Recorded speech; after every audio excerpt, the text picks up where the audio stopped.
Valentine's Day, 2 o'clock. First we'll start off with Sederunt and Apologies, please, Derek. Thank you, Chairman. 13 members present. Apologies from Councillor Collins, Councillor Foster and Councillor Peacock. Okay. George, have you heard anything from Councillor Peacock at all or not? Have you heard anything from Councillor Peacock at all? He was in touch this morning, actually. He's bedded with this attack of flu. Councillor Nicholson? Chair, just before you start, can you tell us why there's a PHE&E meeting after the education meeting? I asked education that meeting because education was an extra meeting and they said they were in the diary and there was no PHE&E meeting in the diary at the time after Christmas. I tried to explain it last time. I announced at the last meeting we had an extra scheduled meeting in for this because what we did was we tried to make as much room for the budget process as we could. We were supposed to take these last time actually, bar one of these, actually one extra been put on for the sake of just making the most of today, but that's primarily the reason, Councillor Nicholson. Well, that was the actual question. It was the why is one following another? The education, we agreed that two main committee service units such as education and PHE shouldn't be run together. That's what we agreed. I'm sorry about that, Councillor Nicholson. I don't have an answer for that, but we'll come back to you on that one. So we'll assume all people, including Councillor Foster, who isn't here, has been an apology. Councillor Peacock and Collins have actually handed their apologies in. Before we go any further, in the last item of the last meeting, there was concerns raised to me afterwards in regards to my conduct at the very end of the meeting by Councillor Geddes. And taking it into consideration, he felt offended by my actions. I would like to publicly apologise to Councillor Geddes because he felt offended. So we'll just get that out of the way now as well. Grateful for your comments, sir. Thank you. Thank you, Councillor Geddes. Item 2 is declarations of interest. Do we have any declarations of interest? George? Yeah. Thanks, Chair. It's actually on item 6 in the Core Pass network. I've got an item of interest in there which I would like to declare. I'm looking for guidance on it actually as to whether it's within the stewardship and I don't know whether I need to declare an interest for the whole thing or what. I'll take Ivers as well, then I'll come back. Just a point of clarification, we've got the Whitesands Masterplan. Some of that land's owned by Dumfries Common Good. Do we need to declare an interest in that as I'm a member of the Dumfries Common Good Fund subcommittee? 2 points here, Derek, please. Thank you, Chairman. In relation to the Common Good Fund, there's no reason to declare an interest. In relation to Councillor Prentice's, it's clearly for the member to determine. Paragraph 5.3 of the Councillor's Code of Conduct clearly indicates it's the reasonable test and it's therefore whether or not a member of the public would believe that knowing all of the facts that your input, given your interest, would have a significant bearing or indeed prejudice the decision that you may take. So it's entirely your decision. If that's the case, Chair, I'll declare an interest later on. Thank you for that. Just for clarification again, Chair, it's within the section dealing with the stewardship. I surely don't have to leave when we're... I don't know how you're going to play this one. I think if we take it in block, it's again, I would reiterate what Derek said. It's your decision at the end of the day, but you want the clearest advice that you can possibly get, I'm sure. If we've got to take it in block, I would assume that you'd be okay, but if we've got to go in some kind of line by line, then there might be a reason for you to leave it that individual. But Derek, maybe you... Is that okay? Okay. If you're okay with that, George, thank you. Okay, no further declarations of interest. The fact that I'm on the Outdoor Access Forum, I don't think that's... No, it's not. Item number 3 is the minute of the meeting, 15th of January. Can we agree that has been a true reflection of what took place at the time? No attendance, thank you very much. Item number 4, we'll move on to a presentation on the Whitesands Masterplan. This will take 10, 15, maybe 20 minutes, and then we'll get a chance to do question and answers thereafter. And it's Jason, over to you, please. Thank you.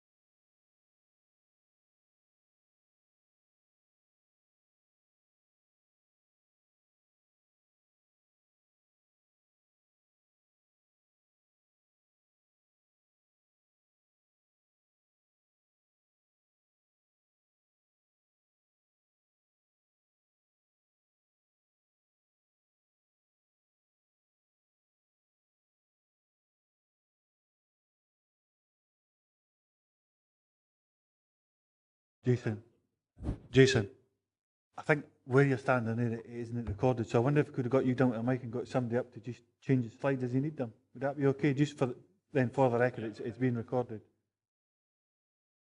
Thank you.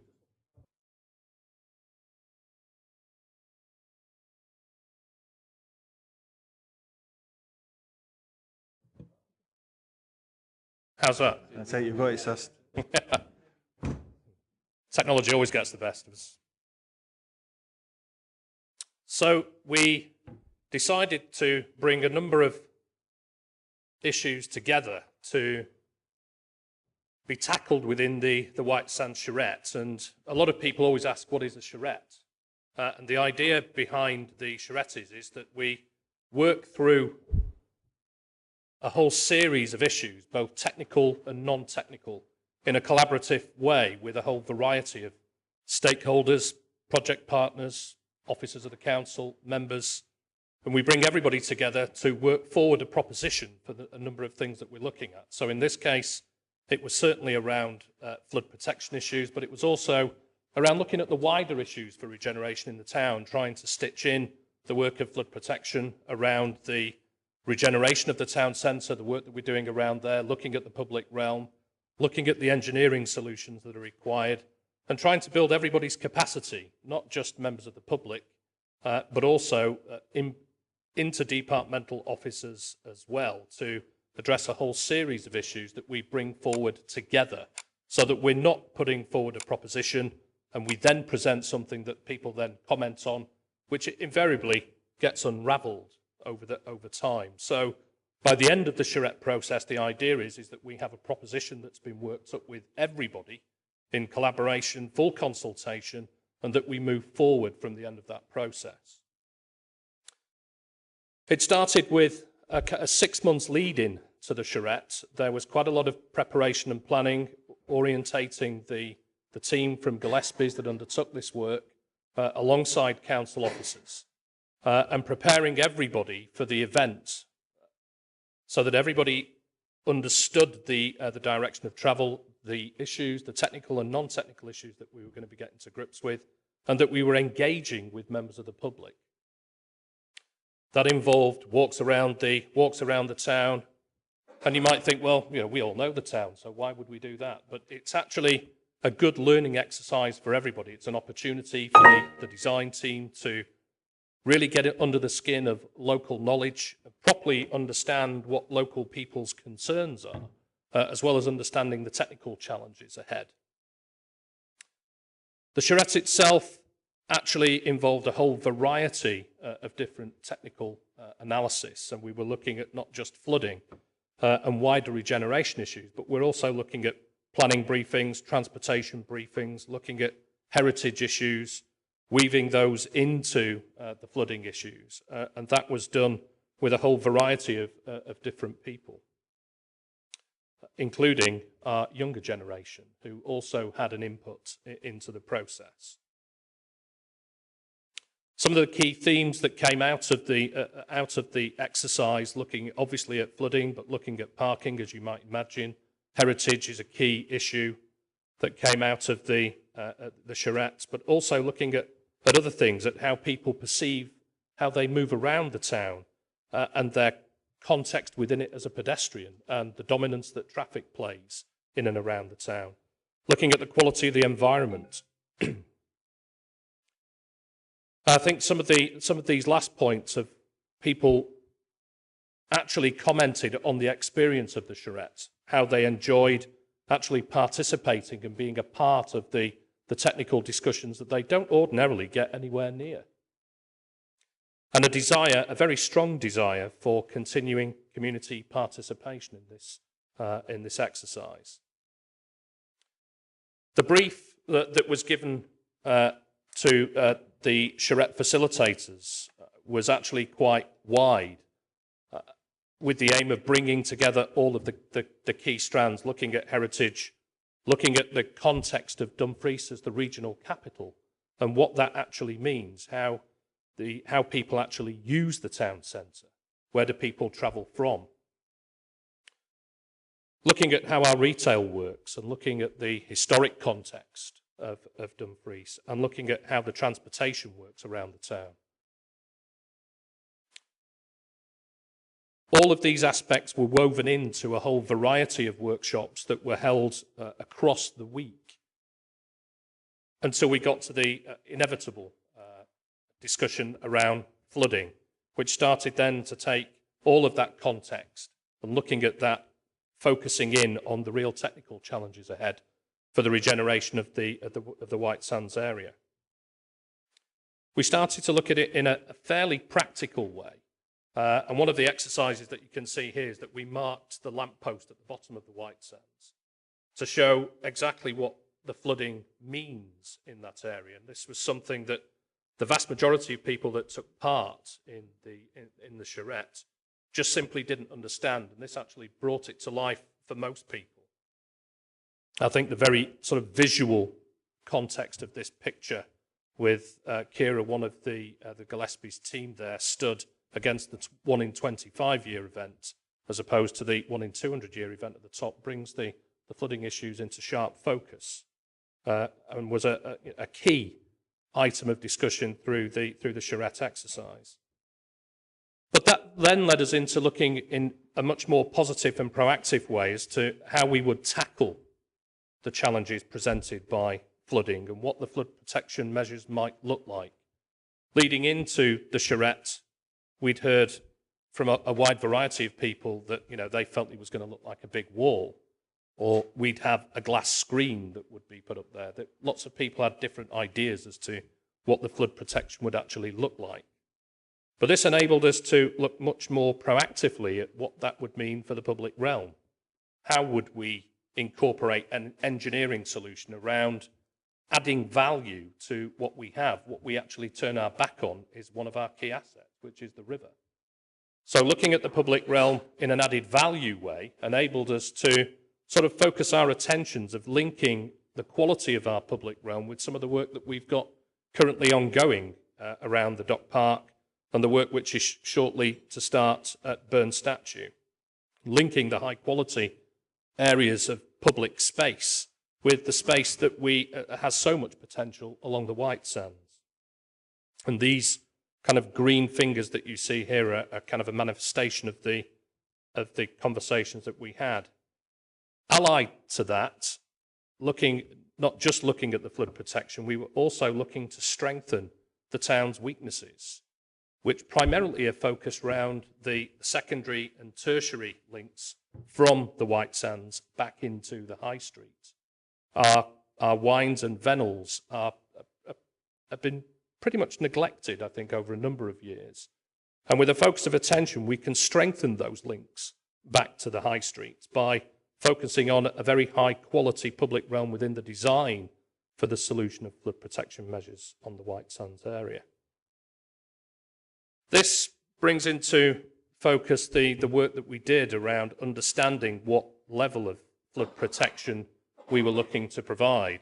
And this just gives a graphic illustration of the different heights that we would be required to put in place for any kind of flood protection, whether it be a wall, whether it be a green bund. And you can see there that at the highest point, we're required to put something in place which is around about 2 meters high. So that really sort of set the challenge for what was it going to look like. If we have to provide at the lowest point just less than a metre to the highest point 2 metres, what are the flood protection measures going to be like, and how do we weave that into a much broader ambition for regenerating the wider part of the town? Allied to that, we were looking at guidance for some of those secondary and tertiary areas, and you can see here along Irish Street the potential to improve the visual appearance of some of our streets with some interventions. I think that the one that we're looking at here is slightly aspirational. However, it does give an indication as to how you can make those interventions over time.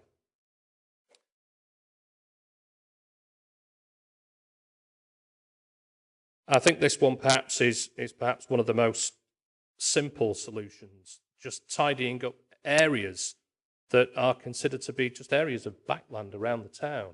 And with some simple, thoughtful intervention, we can actually really visually improve the appearance of Dumfries and actually improve the trading conditions around the town too. I think this is a good example of the wider work that we concentrated on as part of the overall charrette. And again, this is another one. We have quite a lot of these areas where over time uses have changed, areas have changed, and it's left vacant sites and vacant areas that aren't really seen to be that much of a priority. But when taken as a part of the whole, they actually are quite an important part of the town's visual appearance. And then we looked at the opportunities along the Whitesands itself, looking again at some potential development sites that we should be prioritising over time, looking at the possible environmental improvements, looking at how the public realm can be improved with subtle interventions, and then looking at how we shape the flood protection measures overall. Some of the areas which are currently dominated by car parking. A lot of our public realm is dominated to that side of the river purely by cars. As you look down from the high streets, it's very difficult to see the river. Actually, all you can see are the cars. And that's actually, people should be able to see the river. And that came out strongly during the charrette.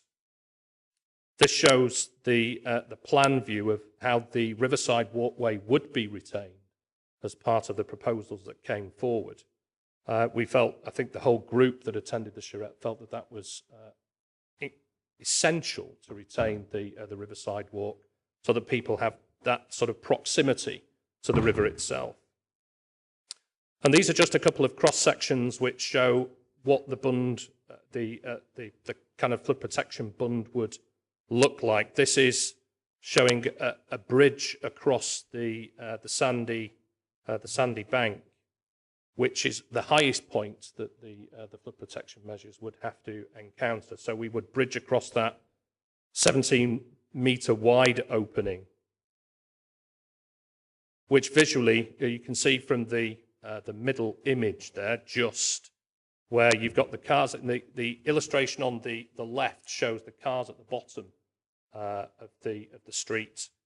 And in the middle image, you can see that there's a bridge link been superimposed on the image there. That's what the flood protection bridge would look like. And there would be a barrier that would rise to the level, the highest level that would give the appropriate level of flood protection. And then linking, importantly, with the work that we are about to embark on at Dock Park, I think provides a seamless link with the Whitesands work itself. This was always a key part of the brief for the charrette, was to ensure that we're weaving in our existing initiatives. And the Dock Park, the new Dock Park entrance will be an important part of linking in with any changes that take place on the Whitesands. And that culminated in this coherent vision for the Whitesands, which is essentially a green bank.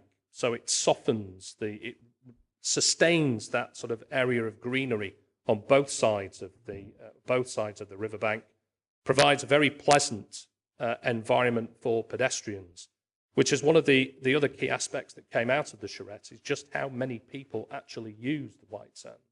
How many people spend time down there, how many people spend literally just walking and enjoying the river.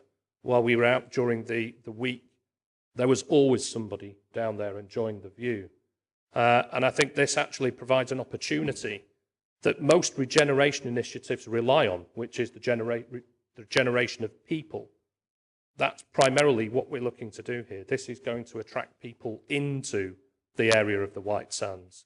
And together with the public realm improvements on the other side of the bank, dealing with the car parking, how buses utilise this space, is going to improve the potential for trading conditions and thereby hopefully provide the right conditions to regenerate our urban edge on that side of the town, taking maximum advantage of the riverbank itself. So I think at the end of the week, we had worked with a wide variety of people. Around about 400 people attended during the course of the week. And at the final presentation, I think there was consensus that this was deemed to be the way forward that people supported. And I think it was a very positive outcome, and look forward to taking this to the next detailed stage. I hope that's given you a little bit of a context behind the report. Thanks. Thanks very much. It's an excellent presentation. Looks very well. Okay, over to members now. Councillor Smith first. Thanks very much, Chair. First of all, I have to say I welcome the fact that we've got this report at long last. It's obviously quite a few months since we had the charrette, obviously in September, and a lot of what's been presented this morning in the report was obviously outlined to people a way back in September, and it's basically, I suppose, how we actually take this forward. Councillor Smith, just because you're in regards to the report, we'll do the presentation, any question and answers on that, right. And then if we can go right into the report, if nobody's got any questions, if that's what you want, rather pick up on, or do you want given the fact that the documents in the report, I've got a lot of questions on that. I don't know if you want me to Absolutely. It's only because I mean, I'd like to finish if we've got any questions in particular on the presentation, just because it is an actual agenda item, and if not, we can just roll right on to item number 5. Sure.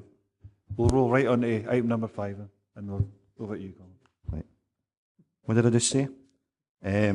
Yeah, obviously, I mean, I welcome the fact we've got this report and the presentation and the document before us, and it is very similar to what we had, obviously, at the charrette in September. I don't think, unless I hear otherwise today, I don't think anybody's going to disagree with the proposals in the actual document. I think they're really good. I think they're really positive. I think it shows the benefits of the charrette process, and that by the end of the few days discussion, I think there was consensus. I was really surprised there was consensus on things like, for example, removing the car parking from the Whitesands, and I think that's positive that most people were supportive of that.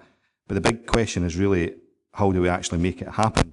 I think if you were to pile up alongside the river every single glossy consultant's report Dumfries and Galloway Council had produced on the regeneration of Dumfries and flood prevention, you would actually be able to tackle the flood problem just by the sheer number of them. I've got so many copies of Gillespie's last documents they did on the regeneration of the town, and the reality is none of it has ever really seen the light of day. And the big question is, how do you convince the very sceptical public out there that we're going to actually turn these plans into a reality? Because frankly, over the years, the council has failed to actually do that, and people are incredibly sceptical about how we actually achieve that. My worry today is that we've got recommendations that simply say, go off and do some more work, and then maybe at some point in the future, we'll get updates on where that work is. And what I want to see is, first of all, to make sure that we've got a clear timescale when that work's going to get carried out. So if we agree to the recommendations today, when will we get a report back that sets out, first of all, what is the detailed costings for this particular proposal? At the very least, the detailed costings for the first phase, which is the Whitesands flood prevention scheme and the sort of environmental improvements alongside the riverfront. That's probably the most realistic and most important aspect of it. The rest of it hopefully will come, but in the current financial climate, we don't know when. But we really need to have detailed costings of that first phase. We've done a lot of work.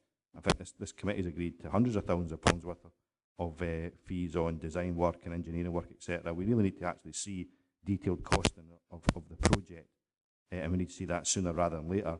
We need to know where the money is going to come from as well. I mean, we were talking previously, and I don't know what the most up-to-date figures are, £3 to £4 million for the flood prevention alone.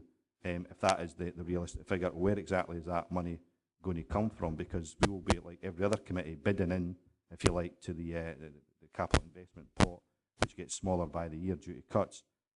How are we going to guarantee that we're going to get that particular funding? For example, the Policy and Resources, I presume, will get a report on the capital investment strategy come November. Will we be in a position by then to actually put forward detailed proposals to get a share of that particular funding? So we need to know how much it's going to cost.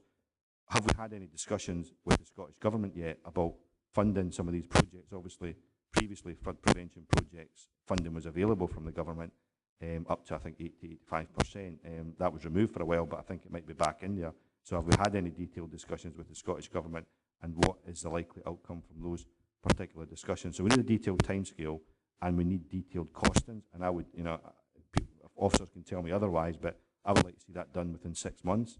I don't want to be in a position. The last time we had a report on the Whitesands, it was in December 2011. We agreed that we'd get a further update 3 months later. That was over a year ago now, and this is the first update we've had. And I appreciate it's because we moved to a charrette, which was agreed by somebody. But I don't want to be sitting here in a year's time getting another report that talks about here's some more plans and here's some more proposals. Now we need to go off and look for the money. We need to actually get the work done as soon as we possibly can, or people will remain sceptical. They're talking here about a 1 to 3 year timescale for the flood prevention scheme.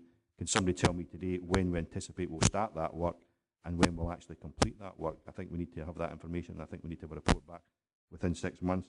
There's a couple of sort of minor issues that I think it's worth flagging up as well. As Jason obviously showed one of the slides being the Irish Street proposal. He said it was a bit kind of, you know, away far in the future, but I just wonder if there's any joined up approach from this department and the other departments that are looking at, for example, the Archive Centre in Dumfries.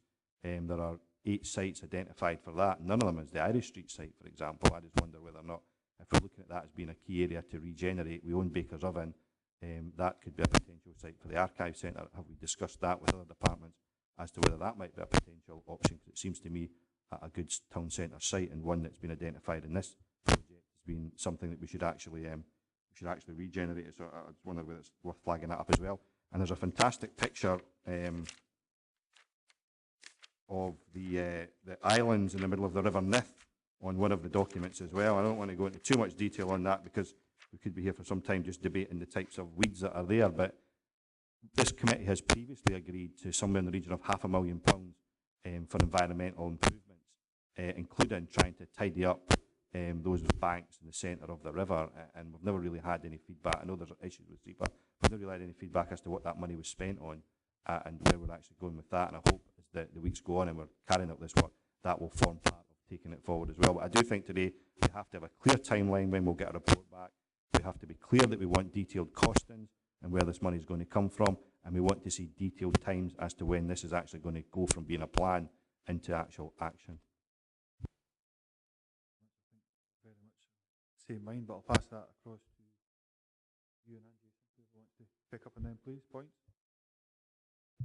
Okay, thanks for that.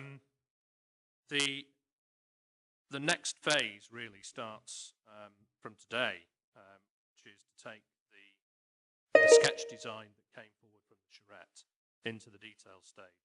The timescale for having that completed will be September, so that we can tie the detailed design and detailed costing that come out of that exercise into the capital planning process, so that we'll be in a position early in 2014 to put something to the Scottish Government for funding.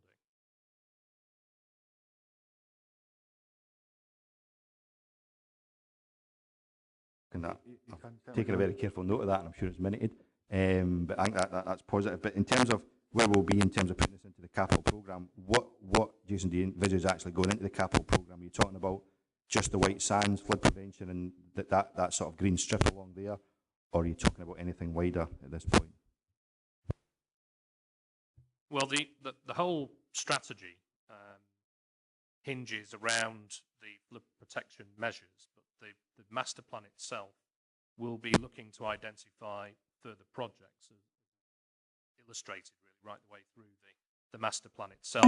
As we start to take forward the detailed design for the flood protection and public realm,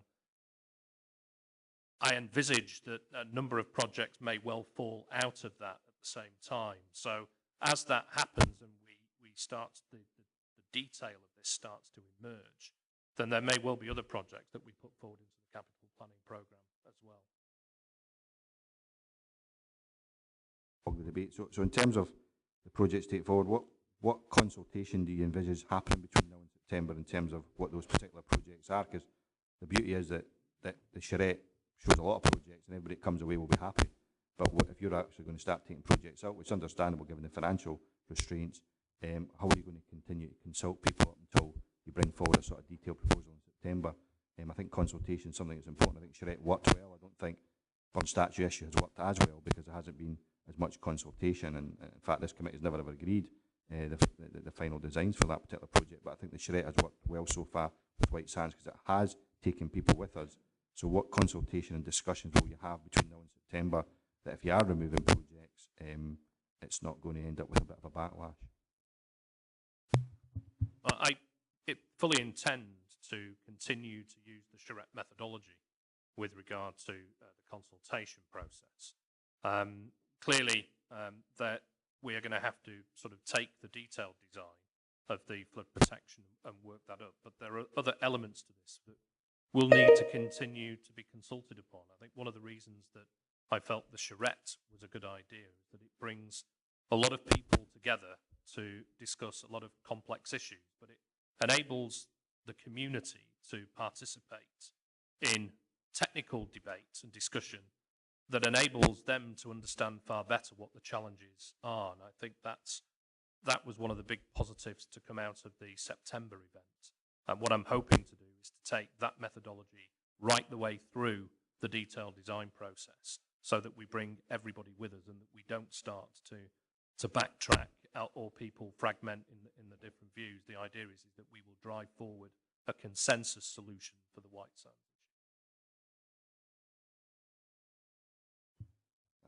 That's positive. Just don't want to put you on the spot. So if we're looking at having a detailed costing for whatever projects we decide to take forward in September, that goes into the capital investment strategy. Are you envisaging that we actually will physically start the work on the flood prevention schemes in early 2014? I think that will depend on when we secure funding from the Scottish Government, and whether we can be absolutely precise on that, I don't know. We have to secure that funding, so I couldn't give you those guarantees. But we would hope to make a start as soon as we can. I think we need to continue to build on the momentum that we've gained so far on coming forward with a consensus design, take that through to the conclusion at a local level, and then we have to present our case to the Scottish Government for funding. So that decision is slightly out of our hands, but I would hope that the case that we put forward will be robust, it will be pragmatic, it will be fundable, and it will offer the government good value for money. This council's for a long time, I've seen it through the housing, see it reflected as we go on, shovel-ready projects, and that's what this is about, isn't it? Getting projects shovel-ready, so if there is any chance of capital funding coming forward, we can pick up on it. Councillor Wood. Basically to endorse quite a lot of what Councillor Smythe was saying, but also to say it is an exciting and positive step forward. But I would like to know more about how we're going to prioritise the displacement of the car parking and also the public transport. I think that we do need to see not just the timeline, but how such a large project like this is actually going to be paced throughout the whole process. Well, that forms part of the detail and was a structural plank within the charrette process. I mean, we didn't come up with the design solution that we did without having considered all of that. And the car parking and the way that the buses utilise that space were all part of a central debate. What we are now challenged with doing is actually detailing that out, and it will form part and parcel of it. We have to deal with the car parking issue. We have to be proactive about that, and that forms part of this next bit, really. Okay, thanks for that. Councillor Martin. Thanks, Chair. I don't think there's much left to say about that, but as I say, for someone that went along to the charrette, it was quite interesting to see there, and the vision that came out at the end, as I say, it seemed pretty positive for most of the people that was there. But just one thing that I've got to say, we said there about the Scottish Government funding. As I say, I was listening to something on the television the other week. Stonehaven had a flood in December, and they are making pulling together plans just now to get it to the Scottish Government to try and get the scheme implemented in the next 2 to 3 years. We now think we're leaving it a wee bit late, leaving it to say 2014 to try and get any government money. And as I say, I might be one of the cynics, but I've seen these glossy reports before, and they just seem to go on the shelf and gather dust. There must be a room full of them somewhere in this council over the last 30, 40 years, reports on the flooding. As I say, it looks, on paper, it looks absolutely excellent, but as I say, I've just got to wait and see, and as I say, I'd be a bit sceptical if we were waiting to 2014 again. We missed out on the chances of money for flooding the last time it was there.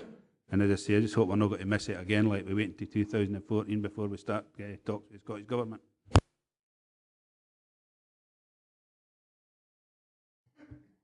I think we're challenged with moving this forward at pace. I think that's what we have to do.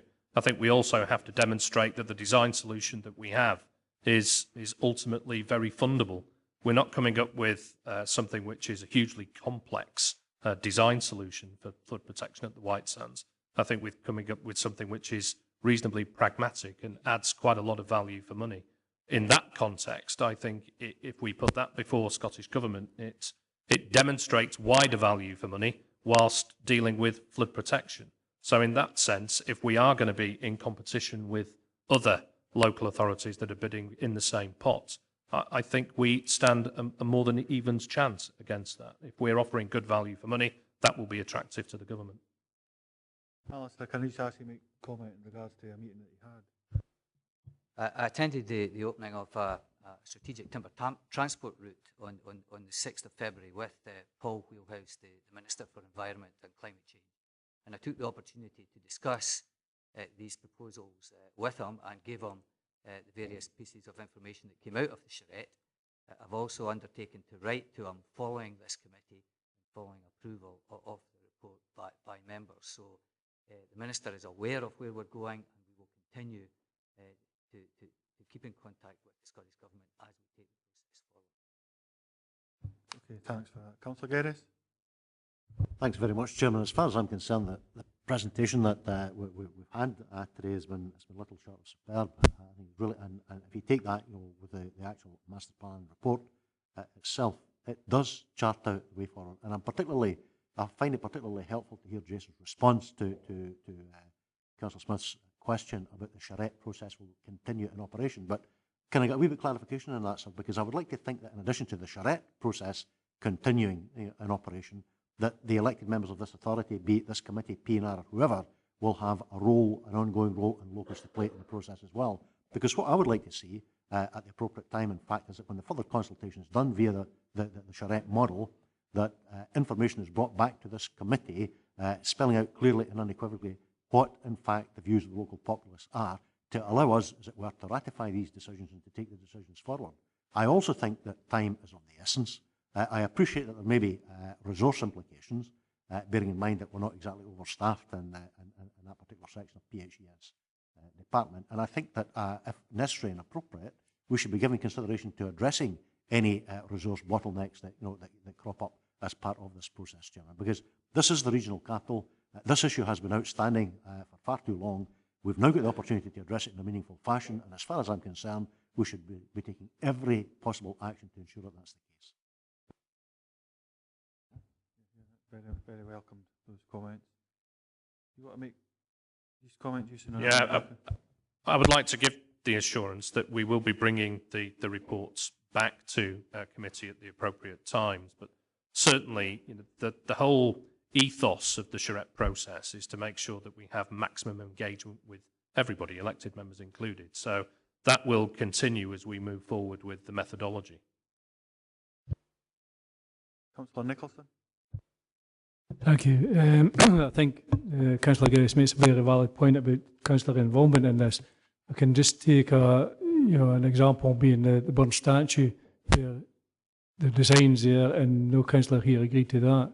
It was taken out of their hands. It was left to the officers, which no member that I know of agrees to that.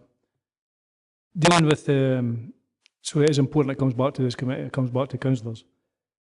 Dealing with the design solutions, and especially on the flood protection issues, I think the whole regeneration side of the town centre and the regeneration of the Whitesands is fantastic, and it's a fantastic opportunity for us to go forward with the council and provide some permanent solutions to what is a disaster area, a car parking area that floods.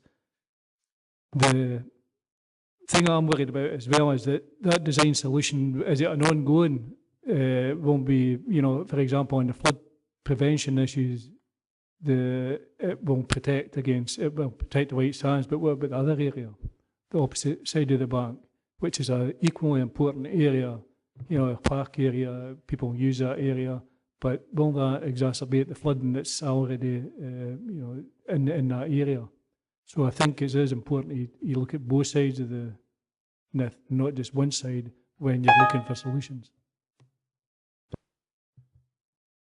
The flood protection measures per se don't sit within my area of of authority, but both sides of the bank have been modelled, and that formed part and parcel of the design discussions that we had during the charrette.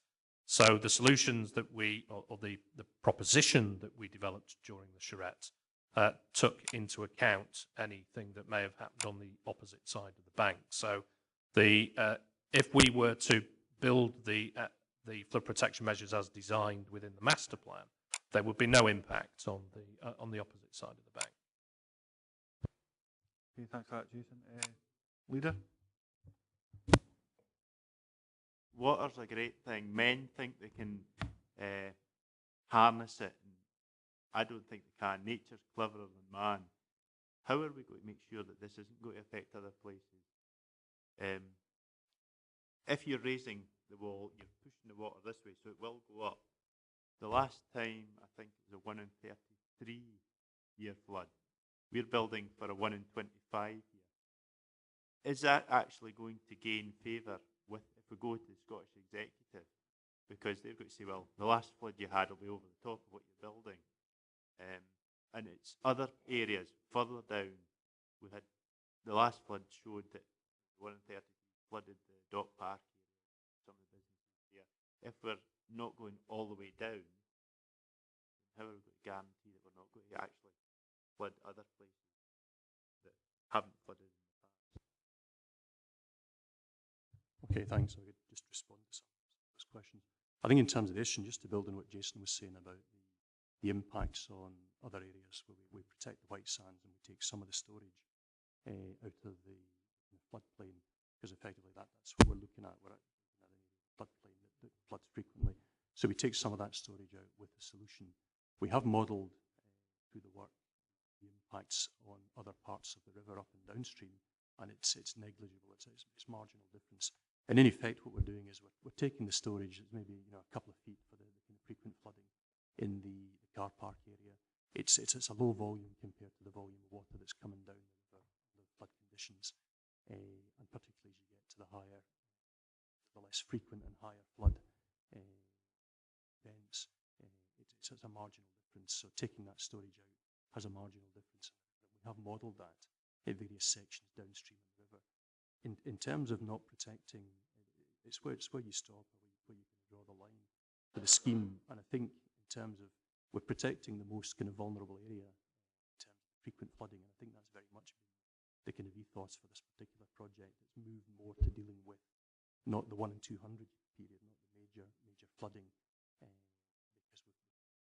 we've looked at that, discussed that visually, how much of the land and the waterfront will wipe out. But we're looking at very much dealing with the kind of the lower return periods and those kind of flood events. And it's where you draw the line in terms of the scheme. And really, we're protecting that area that floods frequently, that's most vulnerable. And we're looking at taking the scheme down, as Jason was saying earlier in the presentation, down to tie in some works at the Dock Park.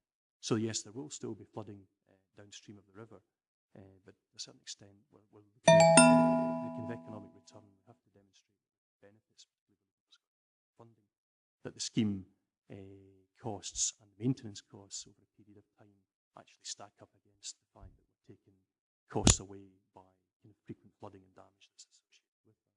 So that's why the scheme's kind of bound on Whitesands, the build up. Councillor Lever? To a large extent, I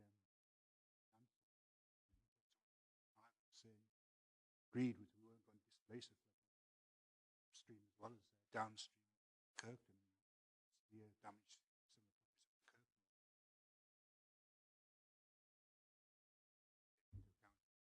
And given that this is a grass bank, how stable will it be in the event of flood? We don't want the flood water to go down, found we've lost most of our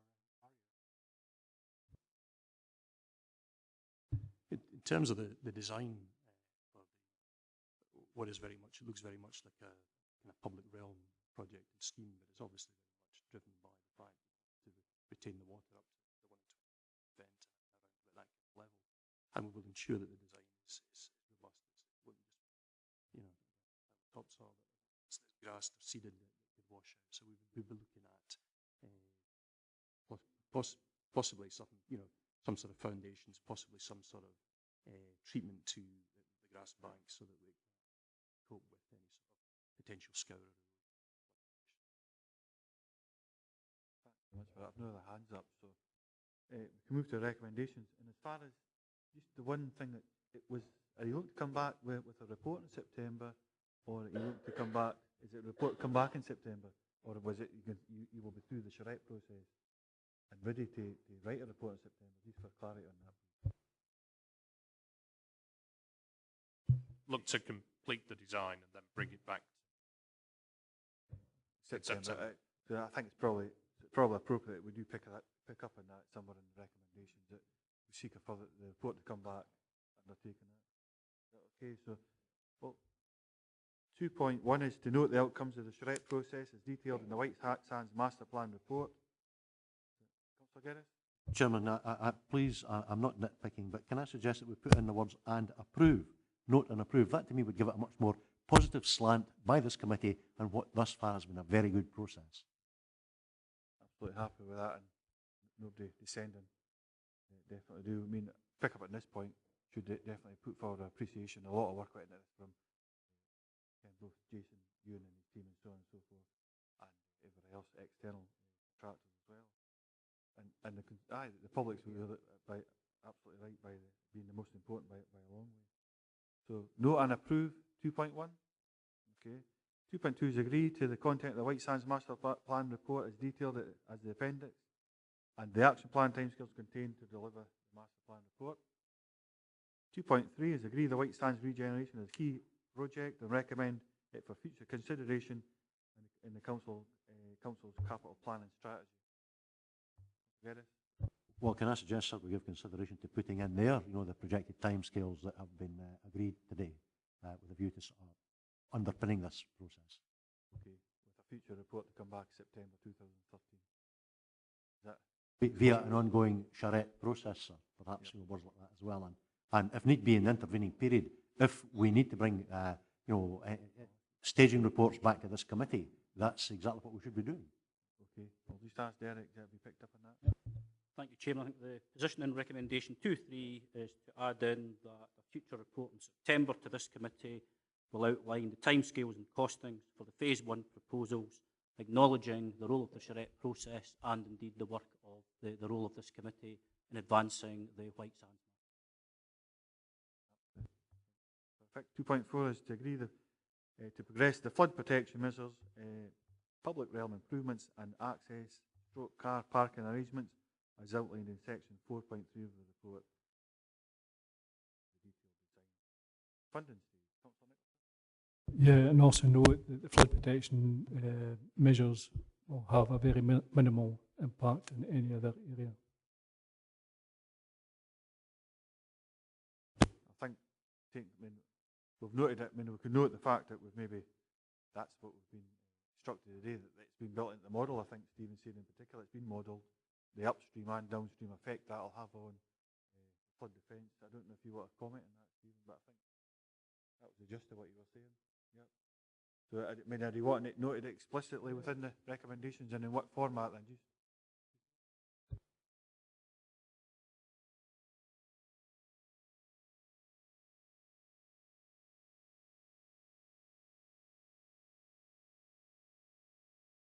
members, are they happy enough with that?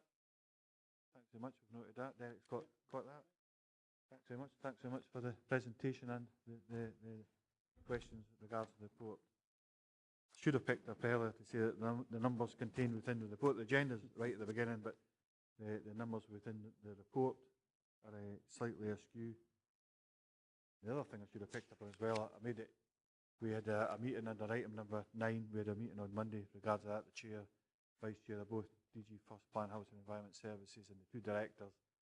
But we can certainly stop for a recess if we feel need be when we get to item number 9 to consider that. We'll pick up on it at that point. Item number 7 is the economic development. I'm sorry, I've jumped it.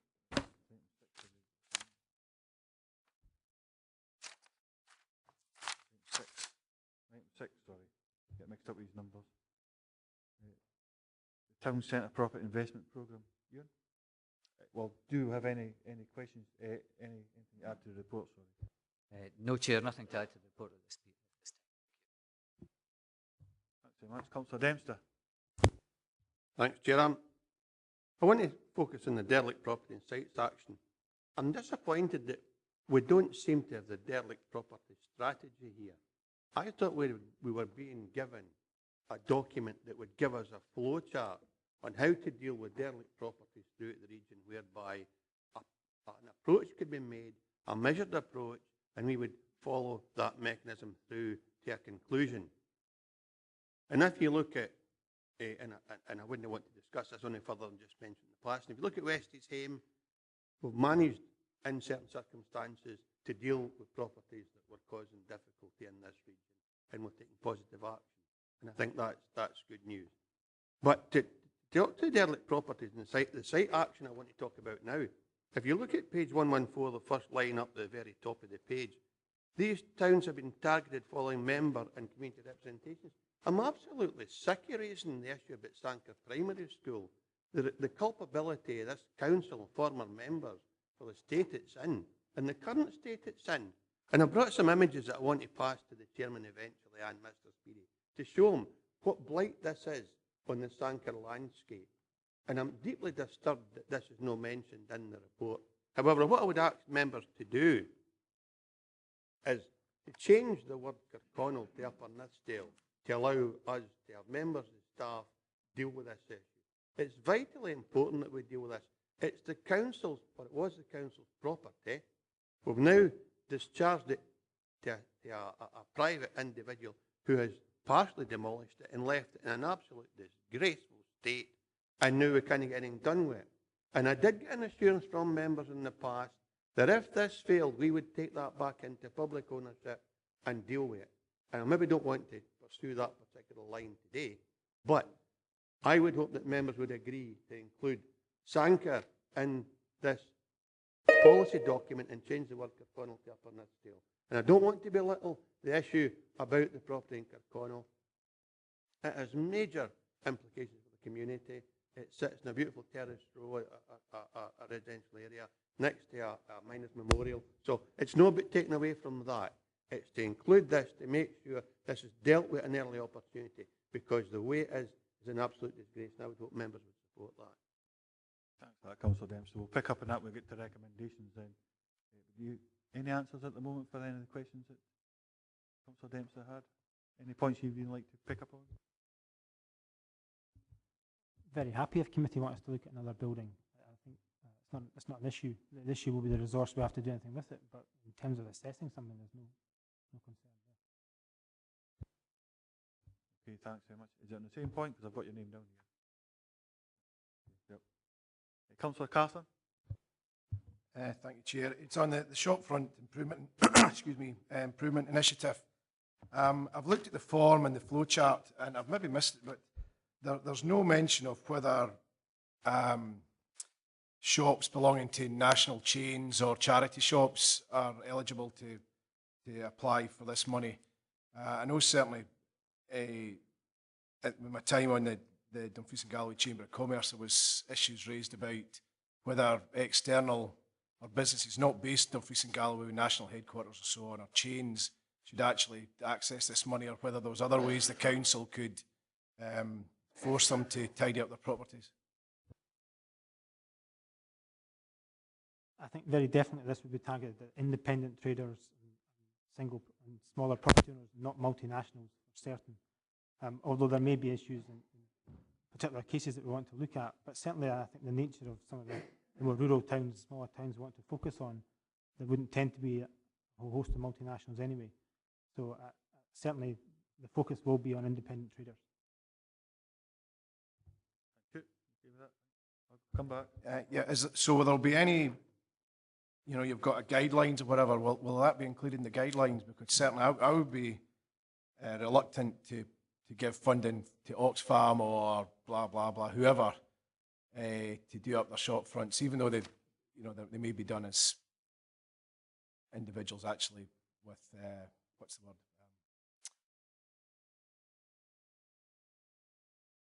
They're running the business as for themselves, but under the banner of somewhere else.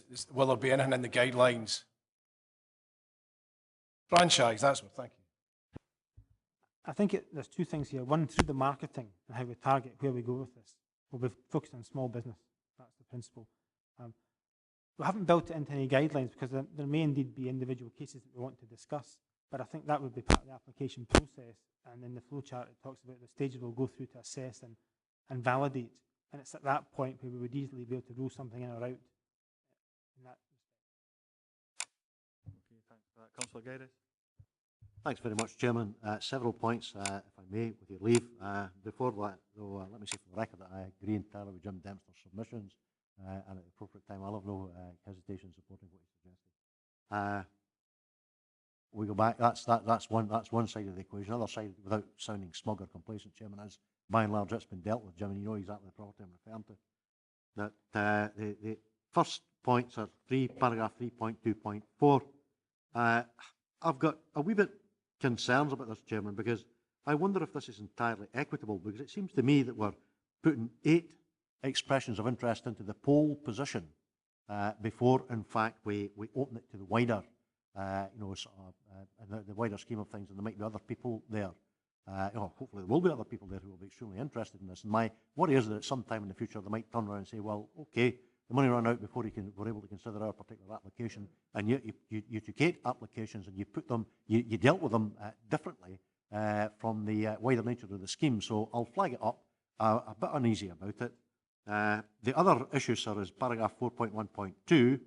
I had hoped, and I'm not in the business of making work for officials for the sake of it, let me make that abundantly clear to you, but several years ago, we got a superb piece of work undertaken by Tom Sturgeon, Legal Services, spelling out clearly, the powers that were available, as it were, to this council under, most, if not all, I don't think quite all of the headings, but certainly most of these bullet points. And I would like to think, if at all possible, Chairman, we can get an update on that in a more detailed fashion along the lines of the report that Tom previously prepared and was submitted to us and approved by us. The next point, sir, is the issue about the actual, sort of operation and mechanics of the scheme. I note, and rightly, we're asking, in the case of a tenant, for proof of tenancy and the length of time that still remains in the tenancy. But interestingly enough, Chairman, we're not doing that in relation to someone coming forward and claiming they're an owner. Now, I would expect, in fact, where someone ticks the box and says that he, she, or they are owners, they should be able to produce proof of ownership, i.e. via the title deeds. So I think that's got to be flagged up and it's got to be appreciated. And the other issue, Chairman, is, again, I'm just a wee bit concerned. I don't want to get involved in the construction of a bureaucratic process, but I'm just a wee bit concerned that there does not appear to be any right of appeal in relation to the flow chart. And I think in the interests of equity and appropriate circumstances, there should be a right of appeal, where someone has their application refused. I think that it would only be right and proper that should be the case. Apart from that, Chairman, otherwise I have no problems whatsoever with the report. Okay, thanks for that, Councillor Gaides. Ewan, any comment? Thank you. I think in terms of the first question, Councillor Gaides, in terms of putting some business in pole position, I think what I was acutely aware of is getting this going as quickly as possible. I'm perfectly content there's enough money in this fund that any businesses wanting to come forward, say within the next 6 months to a year, will be catered for, without doubt. And I think I'd be more than happy to come back to members here of the committee saying this scheme has gone so well that we need additional resources. So I'm not overly concerned that there are a number of people going to miss out on this at all. In terms of the issues you raised around the powers that we have under 4.1.2, happy to build more detail below each of these and just provide members with a briefing out with the process just for more information, if that would be helpful. And in terms of the points you're raising, in terms of the first one, proof of ownership, it's not explicit here, but it's absolutely part of the equation. Hadn't considered right of appeal, but there's absolutely no problem putting that into the process. Very straightforward. Very grateful for the responses, sir. And on the last point in particular, do you feel there should be a right of appeal? I personally feel there should be, sir, but as always, I'd be interested in the comments of colleagues and yourself. Okay, thank you for that. Councillor Smith.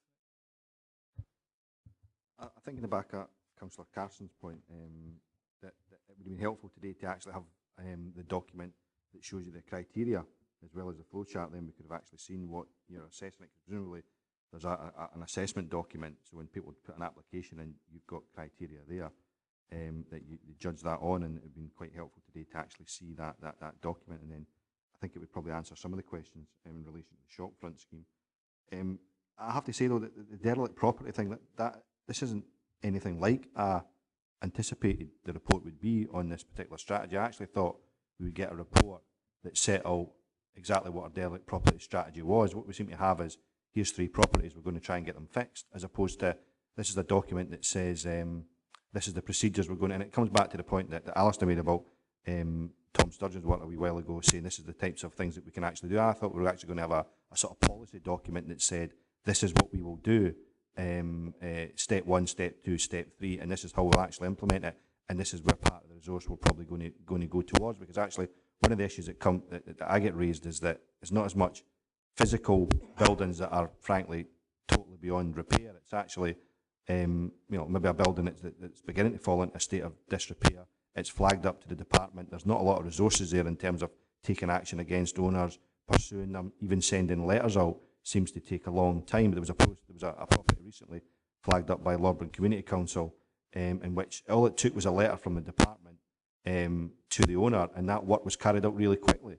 But we don't seem to do that on a routine basis. So I actually wanted to see a policy document that set out what we actually do in order to tackle derelict properties right across the region, not as much just here's 3 properties that we're going to fix, because every one of us could go around our wards and point out derelict properties, and it might not necessarily be that, but it seems to me in this report, unless we're one of the 3 towns mentioned, frankly we're snookered. We're not going to get anything done, and I don't think that's what I expected a derelict property strategy to be.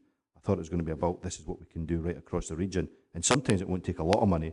It just takes putting the resource in to actually, put the letter out to the owners, and then, look to pursue action if necessary afterwards, and it might not always mean action. As far as I'm aware, it's certainly an important point, but as far as I'm aware, this is a pilot project. This is a pilot project, and there is a further report coming back to March. The Housing Subcommittee's actually been dealing with this. There's a report coming back in March. Maybe there's any update on that from officers.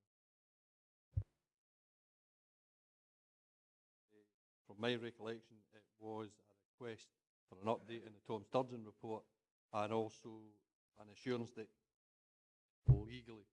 legal can carry out its responsibilities in that, and it was coming back to the March EHES. Councillor Wood. Thank you, Chair. It's with regard to the actual grant.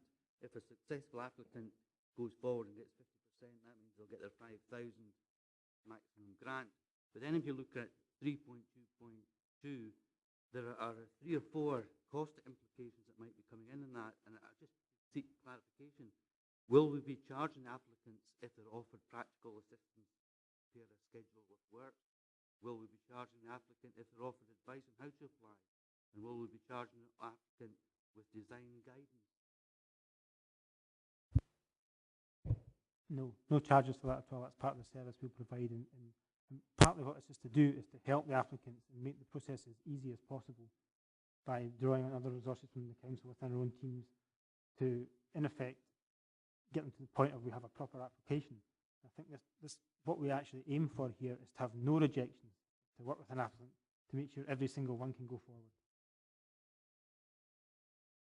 But I think if applicable, I think our estimate based on other schemes that the average grant may be about £3,000 to £3,500. Leader? With regard to a comment Ewan made, Councillor Dempster's point, put another one in, we're going to spread the jam a wee bit thinner. We'll end up not having any project delivered because we don't have enough. I actually think Councillor Dempster has a point. Consider that one we have left that for a long time. Might be a substitute one rather than add it in, because I don't want to see us having 4, none of them getting done, rather than having 3 sites and some of them actually. I suppose I'll pick up that with Councillor Dempsey when we come to the recommendations and the fees in the same mind. But I mean, unless you've got information currently to say that all 4 can be delivered. Just a general comment from me. I think it's a very valid point. I actually don't think that £100,000 will deliver all these projects, but I think we've got enough, we've got money here to start moving this forward. I expect that we'll be coming back to members with a paper on the total cost of addressing these buildings properly, but that then perhaps becomes a corporate issue, because if we get to that stage, that would be about the council taking action and recouping the funding in some other way. Okay, thanks for that. Councillor Mayo.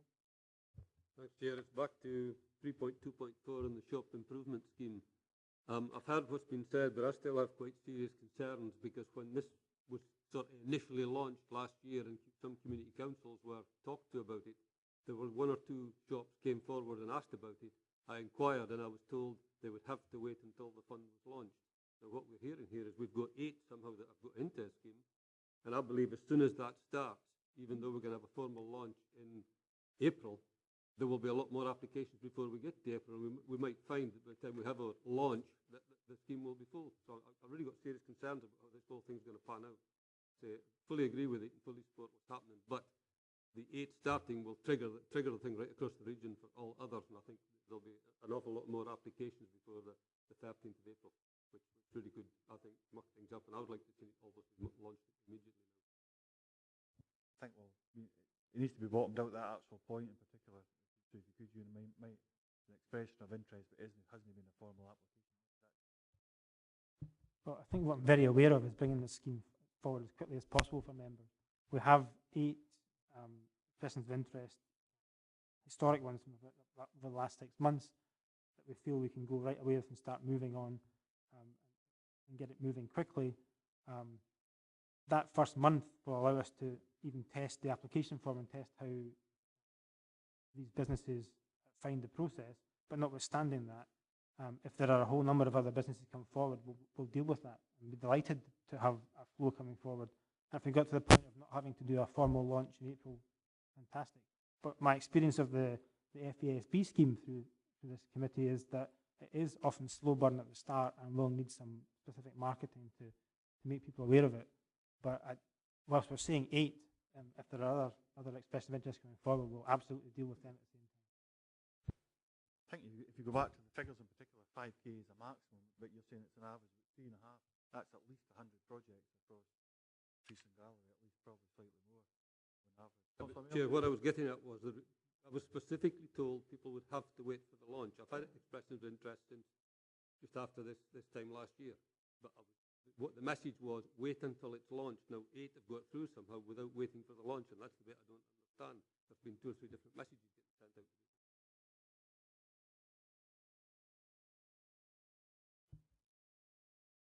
I think, well, actually, I think the expressions of interest that have come forward are the ones you're talking about, Councillor Mayo, actually. I still think we'd like to get this moving as of tomorrow. We're clearly not in a position to start marketing this tomorrow. I do not think that any business will be precluded from accessing this scheme now or in the future. Thanks. Councillor Lever, then Carson. Yeah, I agree with what's been said about the information in here with regard to the derelict property strategy. I expected something a lot more substantial than just a bullet point. So an update on Tom Sturgeon's previous report would be welcome. And I think in terms of the definition of 4.1.1, I think we also need to take into account the danger these buildings pose to people. Think of properties down the Brewery Street where slates regularly fall off. Just Puffin Cafe, for example, where people collect them, put them back on the doorstep for the owner to pick up in due course. So we do need to build danger into this as well. If you recall, in Edinburgh 5 years ago, a waitress was actually killed when part of the balustrade fell down, which is what caused Edinburgh City Council to set up a specific team danger from these problems. In turn, ran into some small problems, but yeah, the basis itself was very good. I think what we also need to remember is quite often these properties, these derelict properties, are part of a portfolio of properties which are owned by insurance companies, investment companies, and the owners probably don't see them from one year to the next. I think it is the owners is on the council to write to the owners of this to point out that their properties are problems. As Councillor Smith said, Lawburn Community Council highlighted the property in Castle Street, where when the council actually wrote to them, the property was made wind and watertight within 48 hours. I do think you need to keep it in the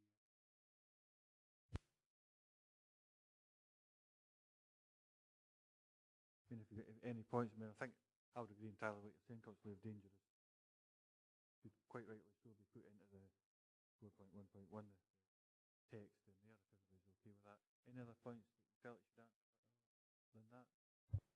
Just to agree that absent landlords are a significant issue. And in that case, we will be proactive to start with, but in the end, that's where we have the powers that we can enact as a last resort, but only after having had the opportunity to try and engage the landowner. Whispered in the ear there as well, because the dangerous buildings would be covered by building standards as well. So, aspect, but I still think there's nothing wrong with packaging. I have Carson.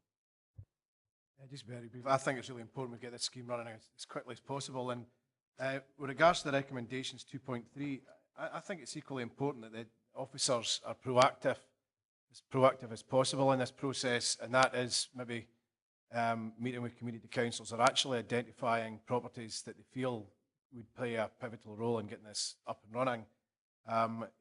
Shopkeepers are not always particularly good at coming forward, and that there will be properties in every town across the region where we need a bit of pump priming to get the thing going. And I would like to add into the recommendations that the officers proactively engage with the communities to ensure that this scheme is adopted.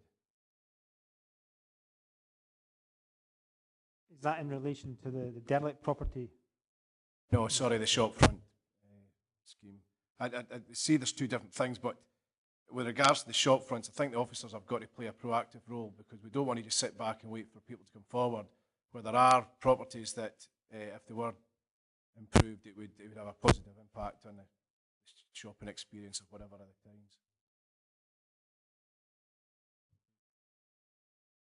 Councillor Geddes. Thanks very much indeed, sir. Insofar as derelict building strategy is concerned, I think it's essential that this council adopts and lets it be known that we're adopting a zero tolerance approach to derelict properties. And I think that having taken that step, we, as one of the major property owners in the Dumfries and Galloway context, should be a bit like Caesar's wife and ensure that we're beyond reproach. And back to the point that Jim Dempster made earlier, to ensure, in fact, that our properties, of which there are a number in less than satisfactory condition, are not in such a state as to give cause or rise for concern. And I think, I go back, forgive me for the degree of parochialism, to Section 179 notices and the service of these in a Wykenshire context. It worked, Chairman. And I think at the end of the day, as I say, I'm not suggesting we be draconian. I think there's got to be a balance. But if we adopt this particular approach and we make it clear to the owners of properties that we're certainly not prepared to tolerate that, and at the same time, if we can assist them, can assist genuine cases and dealing with the issues that we're forcing them to deal with, so much the better. But I think there are two issues here. There's derelict buildings strategy, and I very considerably agree with something for the comments that Jeff and various of his colleagues have made. We've got to get a strategy which sets out clearly and unequivocally just exactly the principles by which we will operate. And the quicker we can get that done, the better. And as I say, underpinning that, sort of, as far as I'm concerned, should be a zero tolerance approach. And that should be a combination of compulsion and support where we're able to support. Thank you. We'll go back to the recommendation. Hopefully the bulk of that will come in the March report, but if not, we'll pick up on it at that point. The problem with the March report will be on housing, because it's the housing committee. I think 90% of derelict properties that I deal with is commercial properties. There's one in Shakespeare Street. Council stuck a couple of barriers up and just left it. I don't know what the process is. The council are going to follow that through. And I think that's why having a policy document, as much setting out these processes, is important. But I'm presuming that it will come back to this committee as well as housing if it covers more than housing, because obviously only what's delegated to the housing committee is housing issues, frankly. Councillor McClung? Yeah, that's correct. It was asked for the report to come back to this committee, not housing. Apologies for that, was my mistake. Housing, okay. If we can note 2.1 and 2.2, move on to 2.3, and Councillor Dempsey will come back to you if that's okay. That's great, Chair, and I appreciate what Ivor, the leader, said, but I think Ewan Green hit it on the head. If there's 4 properties, he would have to bring back 4 documents outlining the state we were at, what was required to deal with the issue, and a cost analysis associated with that. And at that time, we could make a judgment on how to spend the resource we have, and it would give this committee an indication of what stage to do next to deal with these issues. And I think that's fair and reasonable. And I think we've just had the word in Sanker behind Kirkconnell and one property in each of these communities, with a report coming back in due course from Ewan. Okay, so we'll include Sanker, rather than up on this deal, we'll include Sanker and Kirkconnell. And Ewan, do you want to pick up on any point?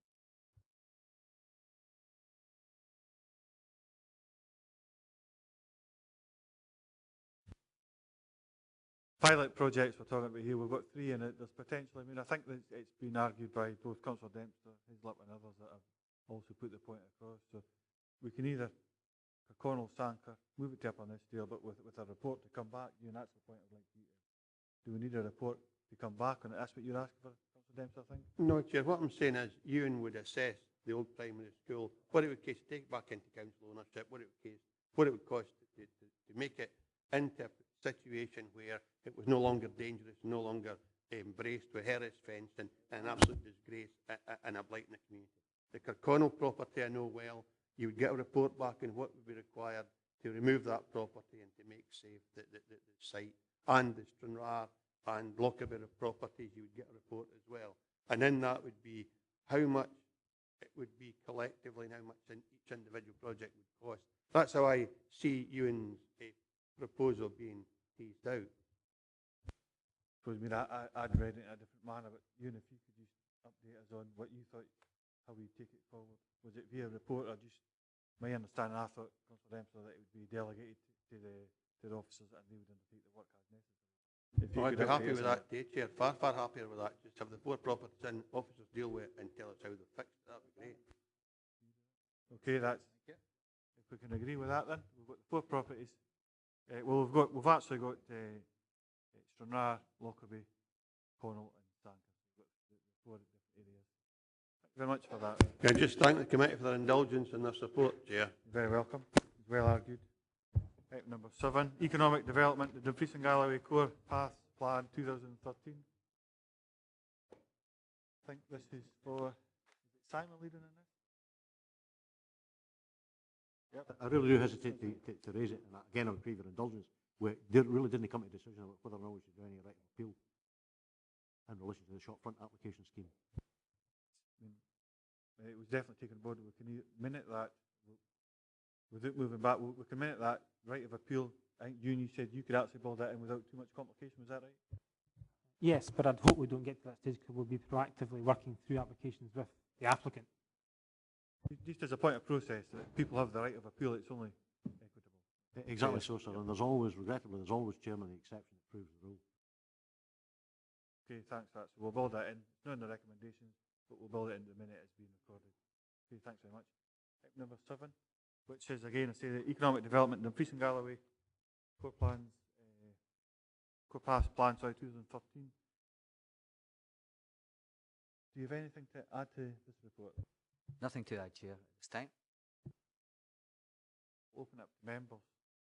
There's no flurry of hands. So, Leader, you can go first. Chair, it was just with regard to the comment made by the reporter under paragraph 29 on page 131. A claim for award of expenses against the council has been made. This is subject to a separate report. I might have missed it. Is it included in here, or have we got the possibility of expenses going against us? What could that be? Did you pick that up, Simon? Thank you, Chair. Yes, with regard to that, we have in negotiations with the applicant at this moment in time with regard to the actual claim. We have resources for that, and obviously working with the budget.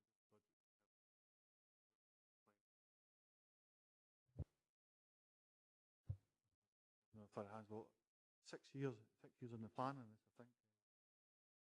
firstly we'll have to thank everybody involved, from you and Simon and everybody who's got extra outdoor access forum and so on and so forth. Been a lot of work went into this. It's not implicit within the recommendations, it's contained within the body of the report at 3.3.2. Finally got a budget against our core path of 1.25 million over the next 3 years. It's absolutely excellent. That'll go forward and do a lot of good work. One thing that has come up and been brought to my attention is that there's clear health benefits to having good countryside paths. Where does the NHS, we've committed ourselves to 1.25 million over the next 3 years.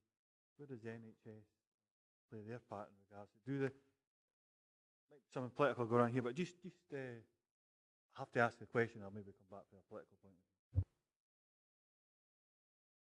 Do I need to declare an interest as the director of the NHS? Not yet. Thank you, Chair. I mean, obviously, we have representatives from the health board that sit on the Outdoor Access Forum. We have been working with them closely. We support their Healthy Walking campaign. They utilise the network. We are keen, as with all the documentation, to obviously try and work in partnership with our costs and maximum benefits of health. Trying to define the long-term benefits of health through the access about preventive care. There are studies that run away at a national level.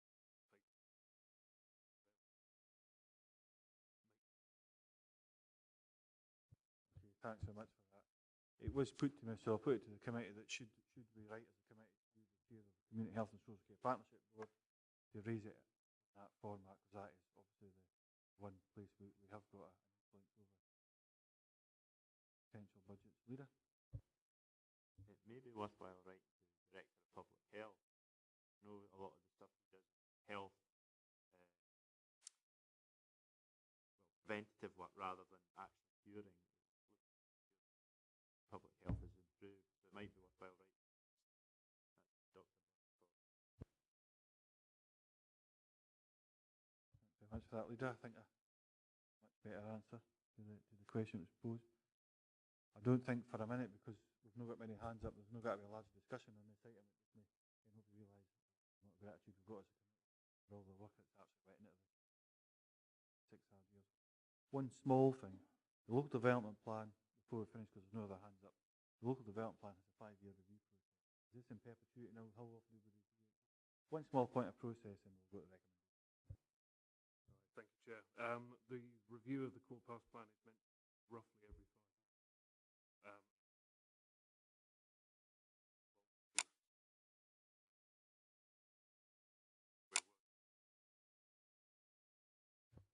Thanks very much. Thanks again. Thanks very much. Committee can agree the recommendations as there, and do we want either myself or the director to write to Derek Cox? Councillor Geddes? No, sir. I would suggest we don't leave it, on the basis of a letter to Dr. Cox. I would suggest that you and the vice chair of this committee should be seeking a meeting with Dr. Cox and his colleagues, just as we agreed at the last meeting, which we'll discuss later on in relation to the DG first, as a PHES relationship. I think at the end of the day that's, that if you permit me to say so, Chairman, is a better approach, because you're sitting, across the table and you're making it abundantly clear that we feel as an authority that they have a genuine locus to play in this, and we would expect them to step up to the plate and to assist us in the resourcing of it. Okay, Derek, you want to comment? That's the view of the committee. Therefore, just to confirm, the decision would be, therefore, the committee would write seeking a meeting, and that meeting to be attended by the chair and vice chair and the appropriate officers to proceed the opportunities for enhancing the joint working with the NHS in relation to the core path network, recognising the wider health and wellbeing. Absolutely, was perfect. That was really good, to say the least. Well, thanks very much for your input by all. Item number 8, I think we're moving on to now.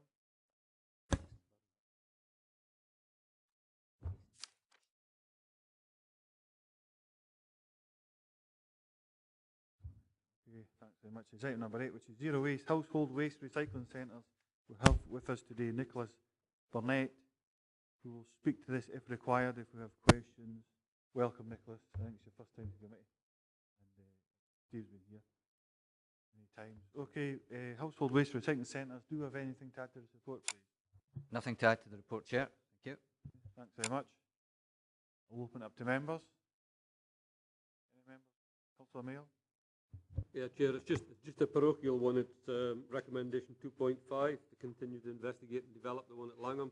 Can I ask that there are meetings take place with community councils, etc., on this as we look to develop sites so that the community are happy with what is chosen in the finish? Otherwise, I would hate to see us end up in some sort of war with the community because the council thinks one site's good and the community doesn't. Thank you. Chair, I'll undertake to ensure that's the case. Thanks very much. Councillor Smith? I'm obviously concerned that the proposal to reduce the hours at what is initially Locker Moss, but will obviously be a new site at some point in the future. I mean, if you look at the report, that's by far the most used site in the region. I just don't think, I mean, anybody going there after 6 o'clock will see that it's still very well used after 6, although the report indicates that the figures show that it's not well used between the hours of 6 and 10. I'm presuming that's probably between the hours of 8, 9 and 10 or whatever, but the reality is that there are some days in which you go there after 6 o'clock, which a lot of people do because people do work. It's still a very, very busy site. I guarantee that it's probably busier after 6 o'clock at Locker Moss site than it is in most of our other sites during the day when we're actually having these sites open. So I'm really concerned that the largest site in the region, the most well-used site in the region, is going to have closing time at 6 o'clock. I think that's wrong. I think we should be looking at least to extend that to 8 o'clock. I would be interested in seeing the actual usage figures, but I simply don't accept that it's not going to be used after 6 o'clock. I think there'll be a backlash against that if we take the decision to close that site at 6 o'clock. It is a very, very well-used site at the moment, and we know it's not, frankly, fit for purpose at the moment, which is why we're building a new one, and we really should be looking again at the hours of that site. I suppose that was immediately when you said that was the usage. Do we have the usage? I think pretty much to start, Colin, to answer today's question, do we have the usage figures on that? I suppose, is it 10 o'clock at the moment, just from memory? Is it up to 10, so between 6 and 10? Do we have the usage figures? Are they? It's in the morning till 10 at night, yes. But I mean, I think in terms of looking at trying to rationalise the hours, the approach has been with the additional facility at Newton Stewart, how we use the kind of hours that we have available and spread them across all of the household waste recycling centres, trying to make that more equitable. And it does bring in some locations, it does are cut back in other locations. We're just looking for the usage figures. The visits per week, we're looking at 1,577 visits per week for Locker Moss.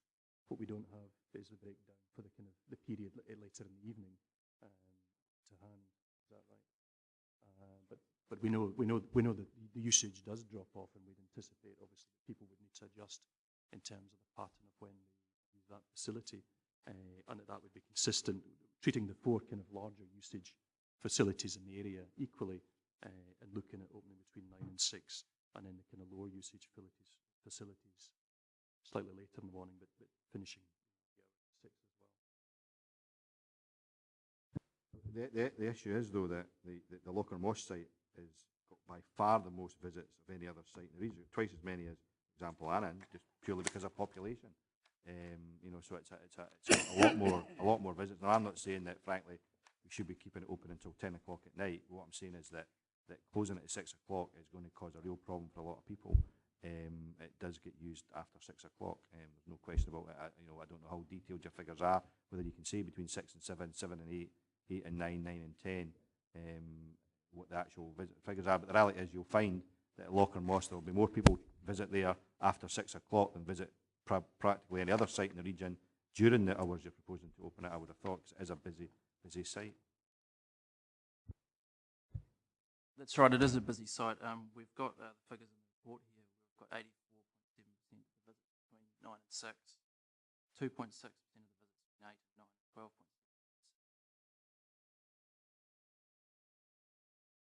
It's on 0.3.8. 12.7% of the visits are between 6 and 10. Is that I'm not saying between 6 and 10, I'm saying that if you were to look at the figures between 6 o'clock and 7, then, you know, what would your visitor hours be then? You know, what would your attendance be then? I don't, you know, I'm not saying that we should keep it open until 10 o'clock. What I'm concerned about is shutting it at 6 o'clock, and, you know, we should be looking at a compromise of extending it to about 8 o'clock.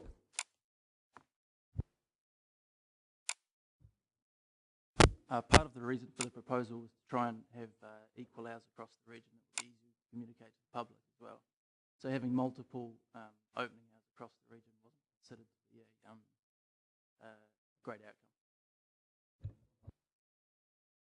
I mean, I don't think there's anybody in Dumfries going to be confused by the fact that the site in Stranraer is open at 6 o'clock and the one in Dumfries is open at... I mean, people are not comparing like we like. They'll look at where the local site is open. I don't think it's going to... I don't think anyone's going to be confused by the fact that that we're not having the same opening hours as a smaller site in Annan or a smaller site in Stranraer. You know, I think, you know, we should be looking at it on a case-by-case basis.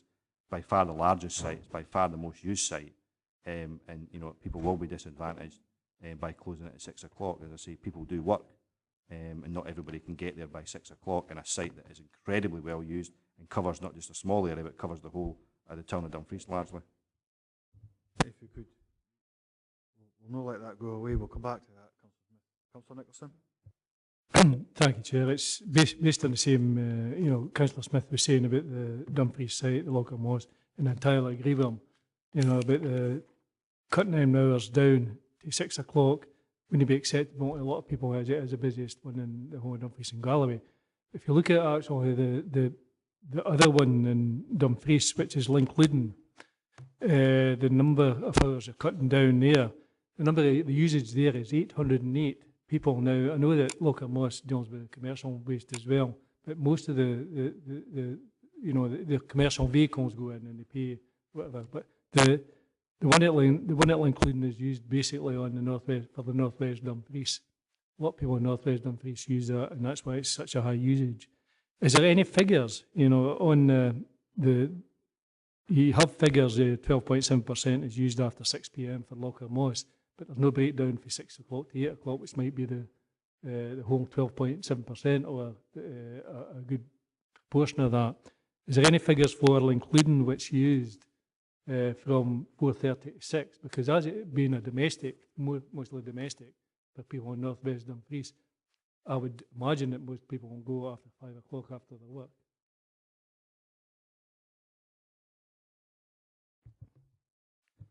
Both of the sites are domestic. There's no commercial waste at either of those sites, but we don't have the figures for Jock's Lane. Sorry, there's no commercial waste used at the Locker Moss?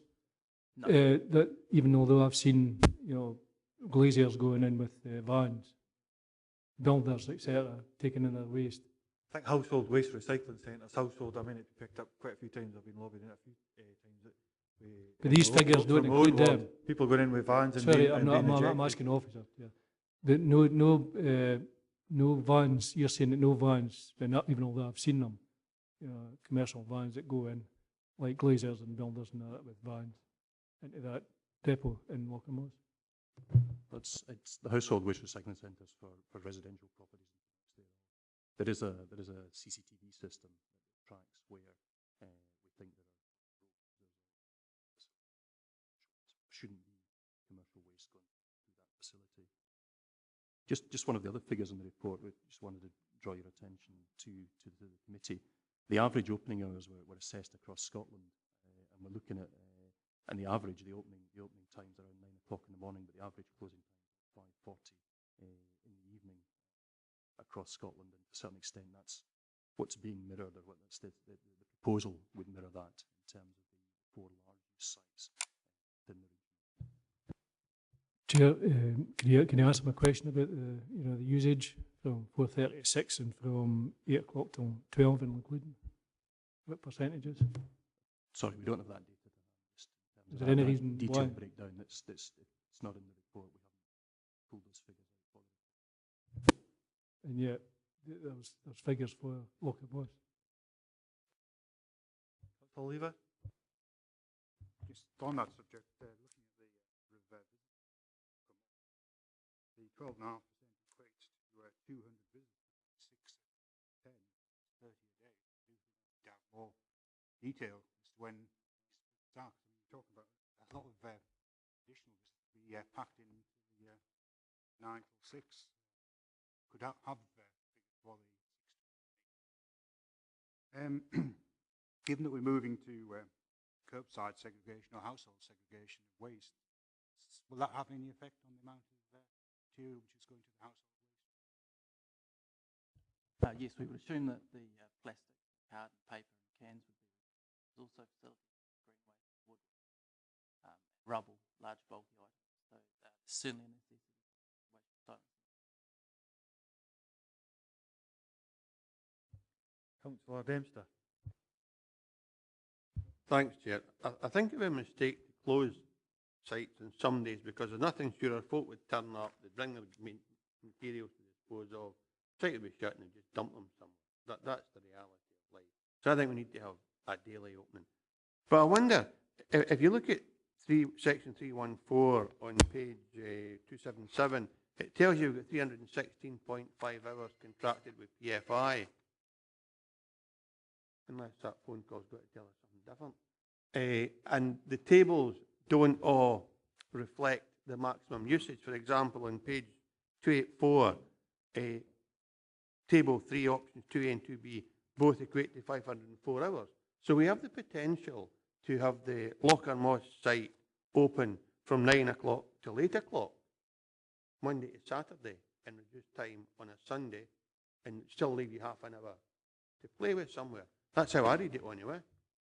So there are opportunities to extend the Loch-on-Moss usage and still work within the contracted hours of the PFI. And I think we need to find a compromise that ensures the busiest site is open for the longest period of time, but each site is open at some stage every day to ensure the general public are able to turn up, because they're going out their way. We're making a provision for them. It's only right that they gain access to it at a reasonable period of time on any given day, and that's what I'd hope we would arrive at the end of the day. That's the point I picked up myself without saying it, and that's why I said Councillor Smith will come back to that at the end. If it's available, we've got to make informed decisions, and whether we've got that in front of us today, we can pick up on that point. Councillor Geddes? Well, I would have to say, sir, that if you're talking about opening all sites 7 hours per day, I understand Councillor Dempster, that's what we should do. Look then in circumstances such as the proposed new site at Newton Stewart, it's going to be open from 12 at noon to 4:30 p.m.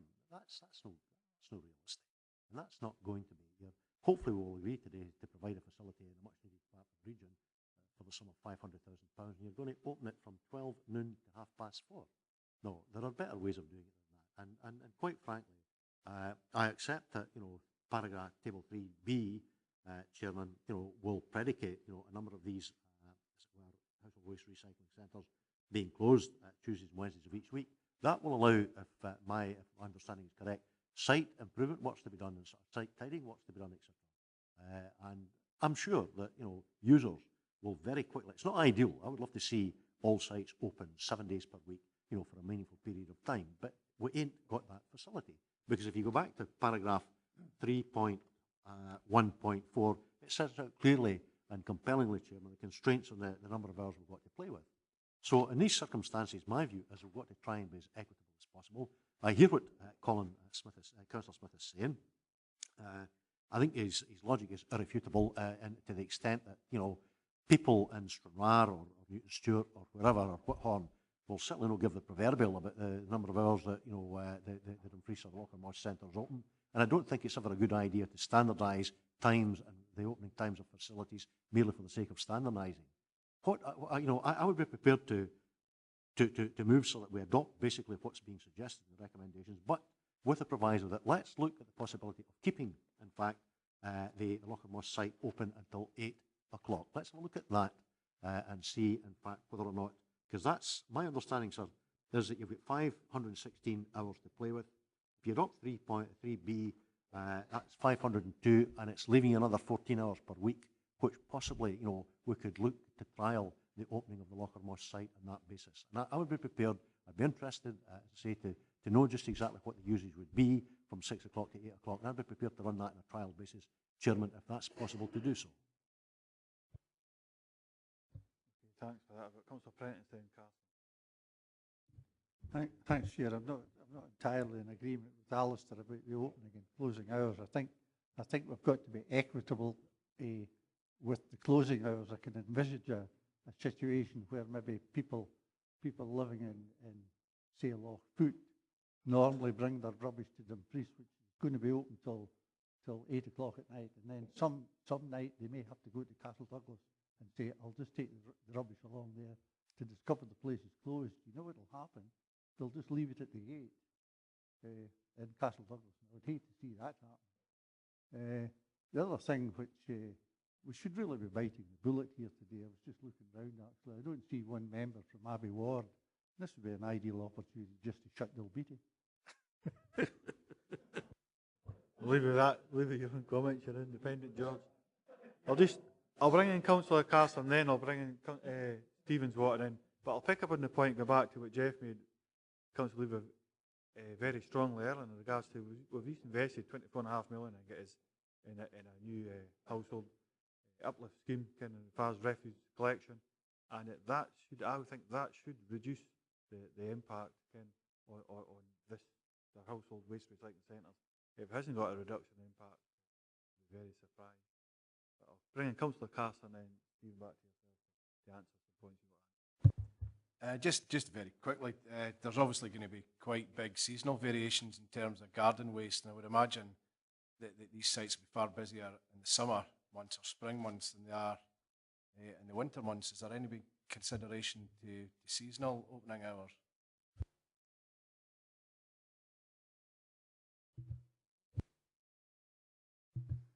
If I could just try and pick up some of the points. I think some of the observations made in terms of the 2 days closure and some of the smaller sites, that yes, that's when a certain amount of maintenance work can be done and skips can be emptied. And certainly that's an operation that needs to be accommodated within the larger sites that don't have that kind of downtime. The hours, the total hours that we've kind of aimed for in the exercise to look at this kind of consistent approach of opening the sites, the two kind of sets, the larger sites and the smaller sites.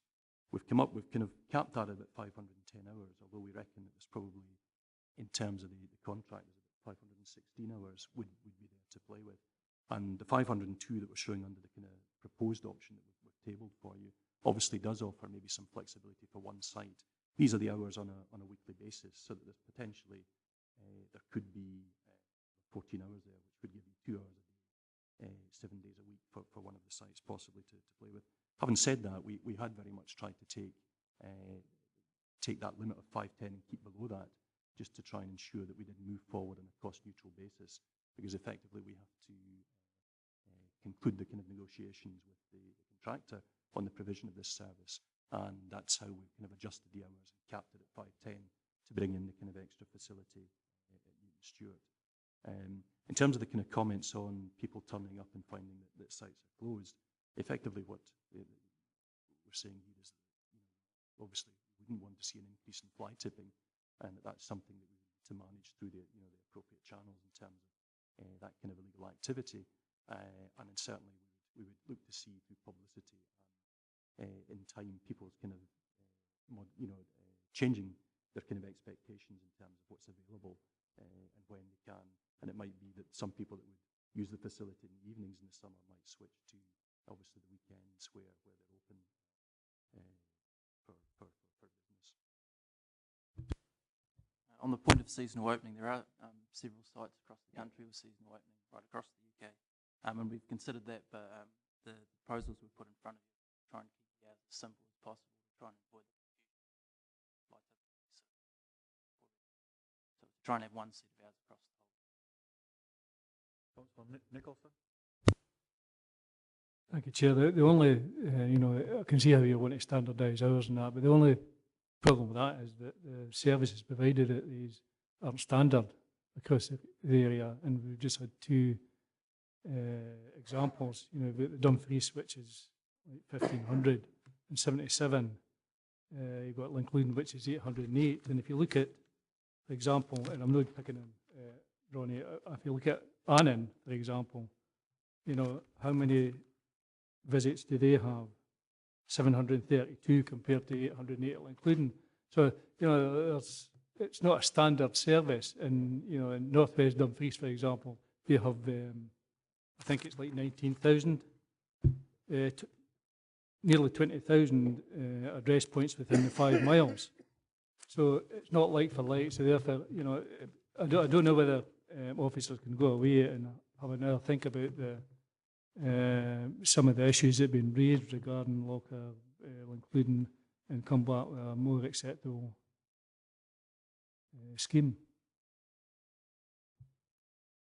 Thanks for that. Right, I've no other members in. Regard to that, I suppose officers, if they were asked, would work to instruction.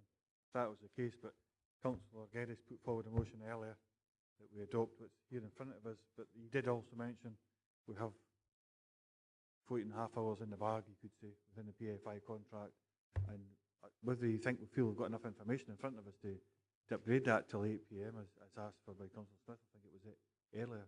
Go back to yourself, Councillor Geddes.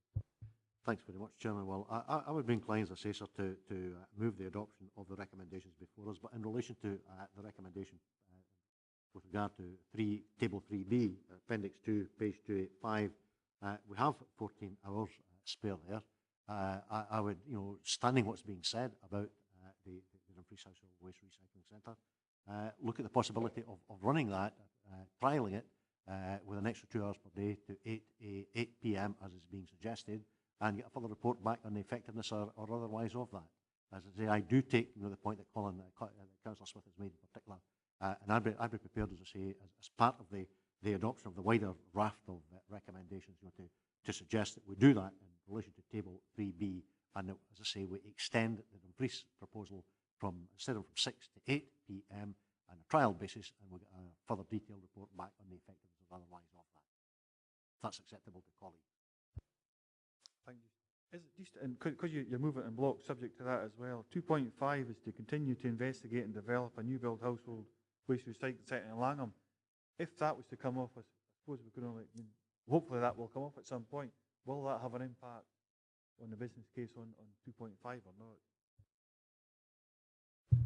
Yeah, just to respond on that, as well as obviously looking for the capital cost to implement that, to buy the land and to put the facility in place, there would be an operational impact in terms of the contract. There would be a revenue consequence to provide contract services to that facility.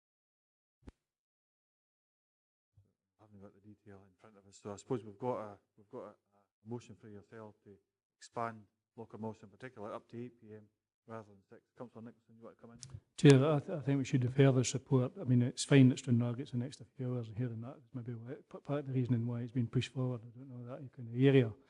But the difficulty I have is, the impact on cutting 2 days out of it, and high volume areas like, Locker-Moss and including, and we haven't any figures. We haven't got information and figures from up to 12 p.m. for example, in Sanker, including wherever, usage percentages there and percentages from 4:30 to 6 p.m. So we don't know what kind of impact that's going to have in them areas, which will then have another impact on Locker-Moss areas. For individual areas, it's fine, sit back saying I'm okay, Jack, I'm open to 6 p.m. or whatever, like, but we don't actually know the impact. This is shutting for 2 days and the impact of cutting hours. So I move that we defer this until we have further information and look at the impact and look at, how we can resolve some of these issues if there are issues highlighted in that. Leader? Chair, I'm not sure if Councillor Geddes got a seconder, but I'd be happy to second. The motion on the table will have Councillor Geddes, you're next. You next. With respect, sir, Councillor Nicholson has moved a procedural motion. I would move a procedural amendment that we deal with this on the day. We determine this report before us on the day. And I would make that the amendment, sir. Okay. So, a seconder for yourself, Councillor Nicken, as far as procedure is concerned? Is that what you're asking to do? Yes, I also hope you'd let me just speak very briefly. Well, I've got you down anyway, so you can go to procedure and you'll be first to talk because you're next on the list. So we'll bottom out the procedure and then we'll come back to you first, Councillor Dempster. Councillor Dempster. So if we can go to the roll call as far as procedures concerned, do we determine this today or do we defer it for a... Chair, my motion is to refer it because of lack of information and lack of impact assessment on it. Okay, Councillor Geddes. My amendments are us to deal with it on the day it's standing. We've got sufficient information to enable us to do so.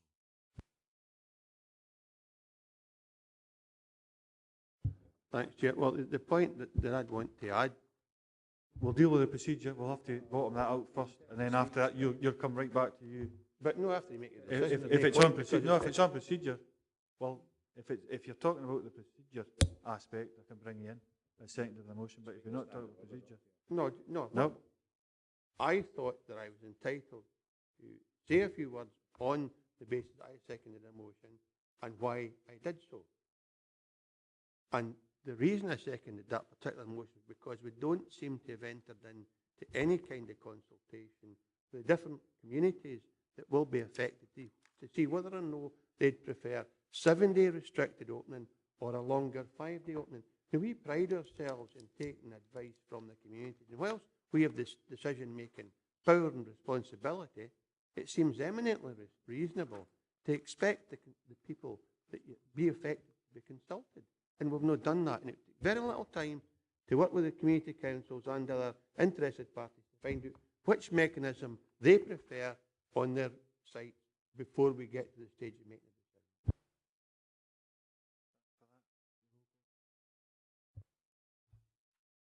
Go to the vote, members. The motion from Councillor Nicholson, seconded by Councillor Dempster, is in effect to defer this item due to the potential adverse impact on high-volume areas. The amendment in high-volume areas, the amendment by Councillor Geddes, seconded by Councillor Hislop, in fact, to consider the matter of business. Members happy?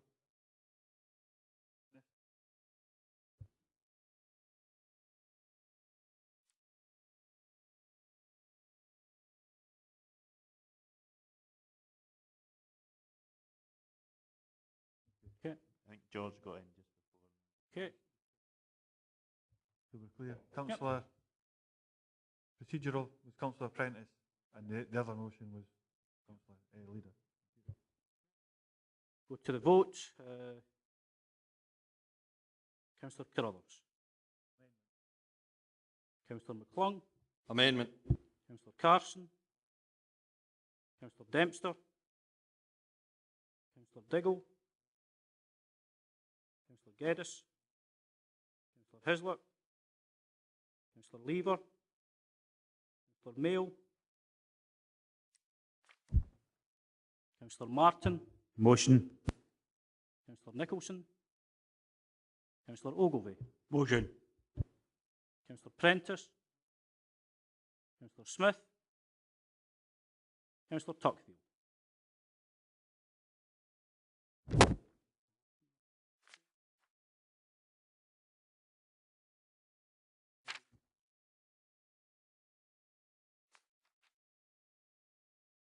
Decision of the committee is for the amendment to be carried by 9 votes to 6.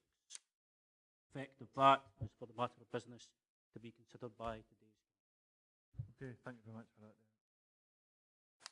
First name had on the list was Councillor Dempster, unless it was to talk about the procedure, but you're the first name I have on the list, Councillor Dempster. In that case, I want to propose a motion. If there had been a motion, I want to propose an amendment. The amendment is that we select option 2B on page 284 with the change on hours for the Dumfries site to be open from 9 AM till 8 PM, Monday to Saturday inclusive, and 9 AM to 6 PM on a Sunday. That would use up the 516 hours and half an hour free to be determined at whatever officers feel is appropriate.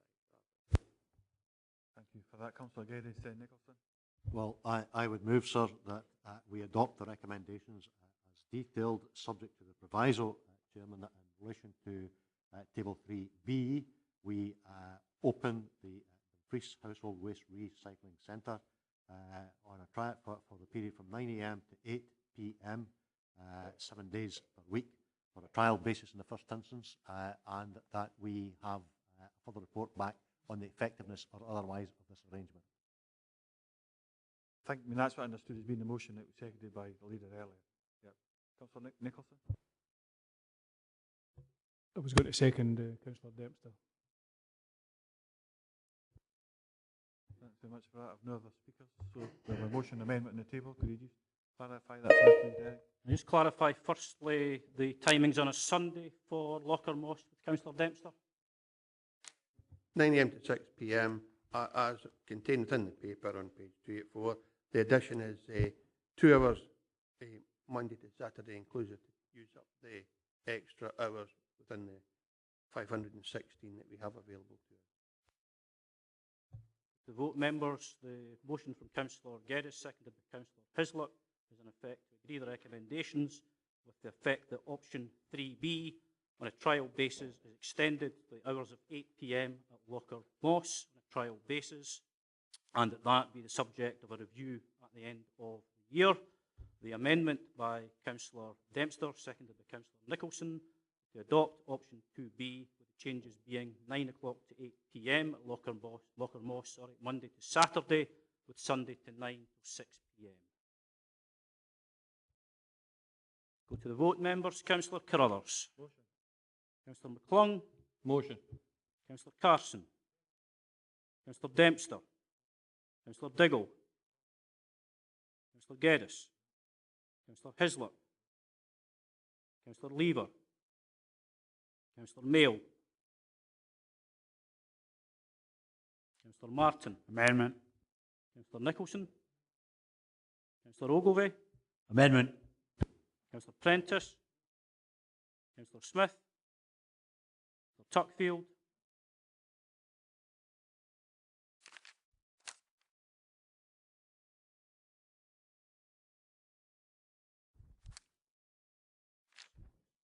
From the decision of the committee is for the motion to be carried by 9 votes to 6. Thank you, members. Thank you, thanks very much for that. Item number 9 is Road Services and Programmes 2012 to 13 Progress Report. Just before we go into that, I mentioned it earlier, handed out, we had a note of under 3.1.6. Under 3.1.6, the chairman, vice chairman and the 2 directors of DG First and Plan House Environment Services Committee met on Monday past because of that instruction that was there, and handed a note of that. I hope everybody's got a note of that meeting that took place. If everybody has got a note of that, do we feel they need a recess? Do we want a 10-minute recess to have a look at it, or do we feel we've had enough time to consider it beforehand? Looking at all members for guidance here, please. 10 minutes. We'll have a recess for 10 minutes, I've been asked. See you in 10 minutes, 10 past 4. Good. Read the note of the meeting, 11th of February passed. I'll go back to the report, the Road Systems Programme 2012-13 Progress Report. Do you have anything to add to the report? Nothing to add to the report at this time, Chair. Thank you. That's how we take it from here. We can go through the report itself if we have questions, or would we prefer that we actually went through the note of the meeting on Monday? Pick up from there. Members got any particular preference? No, we'll take questions on the report first then. Any members got any particular questions regarding the report? Councillor Lever? Just looking at Appendix 1, the work programme for the Hannes Hill, Thorn, Bank Road. That's £18,000 for 90 square metres. That works out at £200 per square metre. It's far in excess of what's notice of the meeting between yourself and the chair and vice chair of DG Perth. And similarly, the Headless Cross Gretton, that works out at £93 per square metre.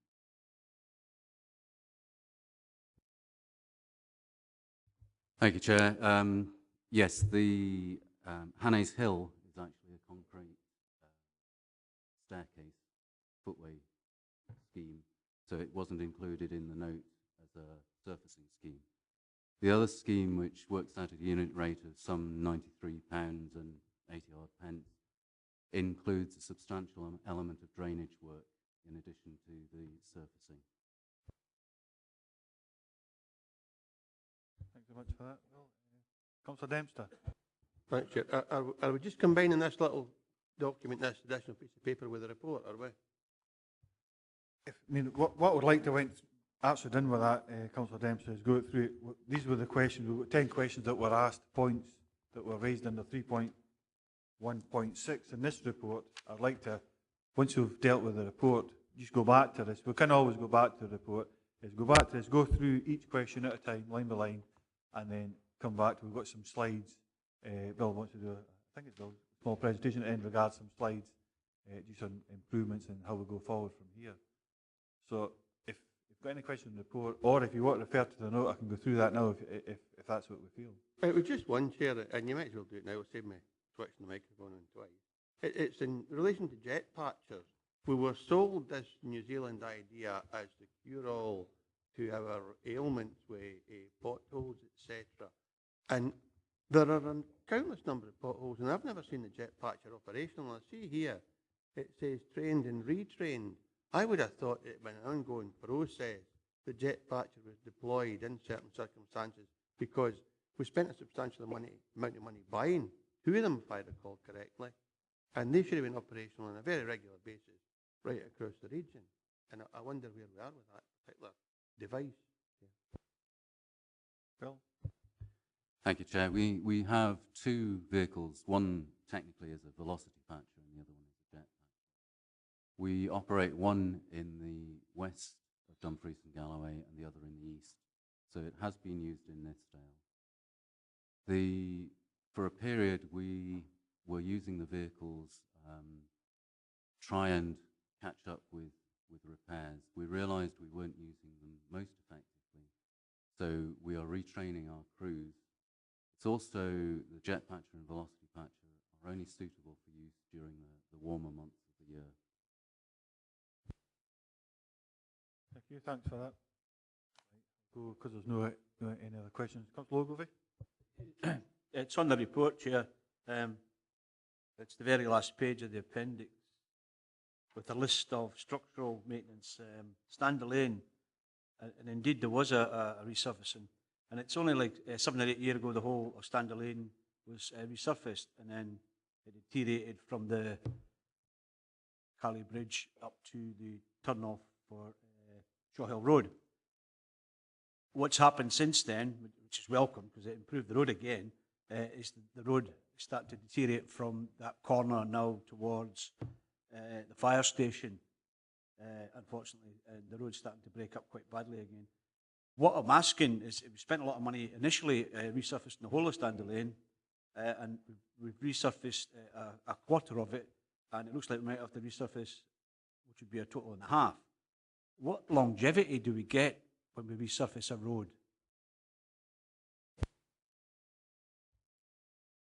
That's quite a complicated question to answer because it depends on what sort of surfacing, but we would anticipate some 14 to 16 years of service life extension, though it depends on the condition of the road underneath. I'd be happy to discuss further with Councillor the particular details of that scheme. I suppose just in the back of that, I mean, Eaglesfield's a prime example. We're well known in the east. It's a road that's been built on for years because of extra quarry traffic in particular.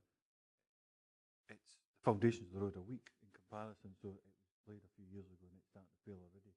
Is this something of a similar case? Is it the foundations that you think potentially, I think maybe have to come back with the detail, Bill, but no, just a one-off? Thank you, Chair. Effectively, we have two types of roads in Dumfries and Galloway. There are those which we describe as organic, which have grown up over time and were probably surface dressed for the first time 150 years ago and have real no structure to them. But the others are engineered roads. They tend to last longer, they're stronger, they're more durable. So it does depend on the nature of the road and of the subsurface conditions. You okay with that? Okay, thank you. Councillor Geddes?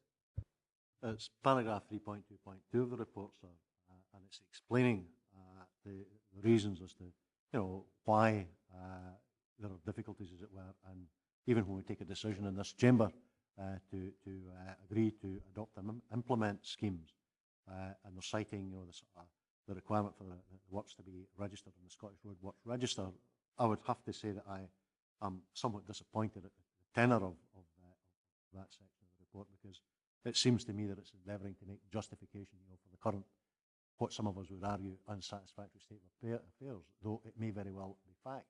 But I would like to come back to it, sir, when we go to the briefing note following on the Vice Chair and your meeting earlier on in the week with the Chair and Vice Chair of DG First, because I think if we adopt a can-do attitude and we approach this positively, according to the briefing note, there's ways and fact in which we can overcome this. And I would like to see us, concentrating. We are where we are today, Chairman. It's as simple as that. And I would like to see us concentrating on these issues, to ensure, in fact, that we can get ahead of the game and that we can overcome this statutory constraint, for want of a better term, for the future, to ensure, in fact, that these issues are dealt with in a timely fashion. So with your leave, sir, I would ask to be brought in when we move to that report of the meeting on that point. Okay, certainly will. No other hands up at the moment, so we'll move to the note. Question 1: is timely spend on maintenance programmes being achieved? I'll just go through these and I'll refer back to Bill and Alison and Jimmy if needed. That was the question. The answer we got was, the east of the region experienced a slower than expected start. There has been a loss of experience in maintenance teams, particularly in the east. This slow start was not picked up on as early as it should have been, and measures have been put in place to improve performance monitoring within DG First. There's 5 bullet points thereafter. Communications within DG First and exchange of data between Plan Environment Services and DG First to be enhanced as an improvement. 3-month notice requirements can slow down for major works, which most of our works contained in here would probably fall into that bracket. Could you just get a clarification, did you fall into that bracket within the appendix that we have? So 3 months notice requirements can slow expenditure for major works. Advance notice of works must be given in accordance with the Scottish Road Register requirements. This is monitored by the Scottish Works Commissioner. Planning and Environment Services staff assisting in and additional DG First staff employed on programme preparation for next year. The report for additional £1 million in the budget being prepared by Planning and Environment Services for the March Plan House Environment Services Committee. And 5 being, I think it's something we certainly have to get into the bottom of, because I think it'll help us improve dramatically, is the development of a multi-year programme, would have real benefits for resource planning.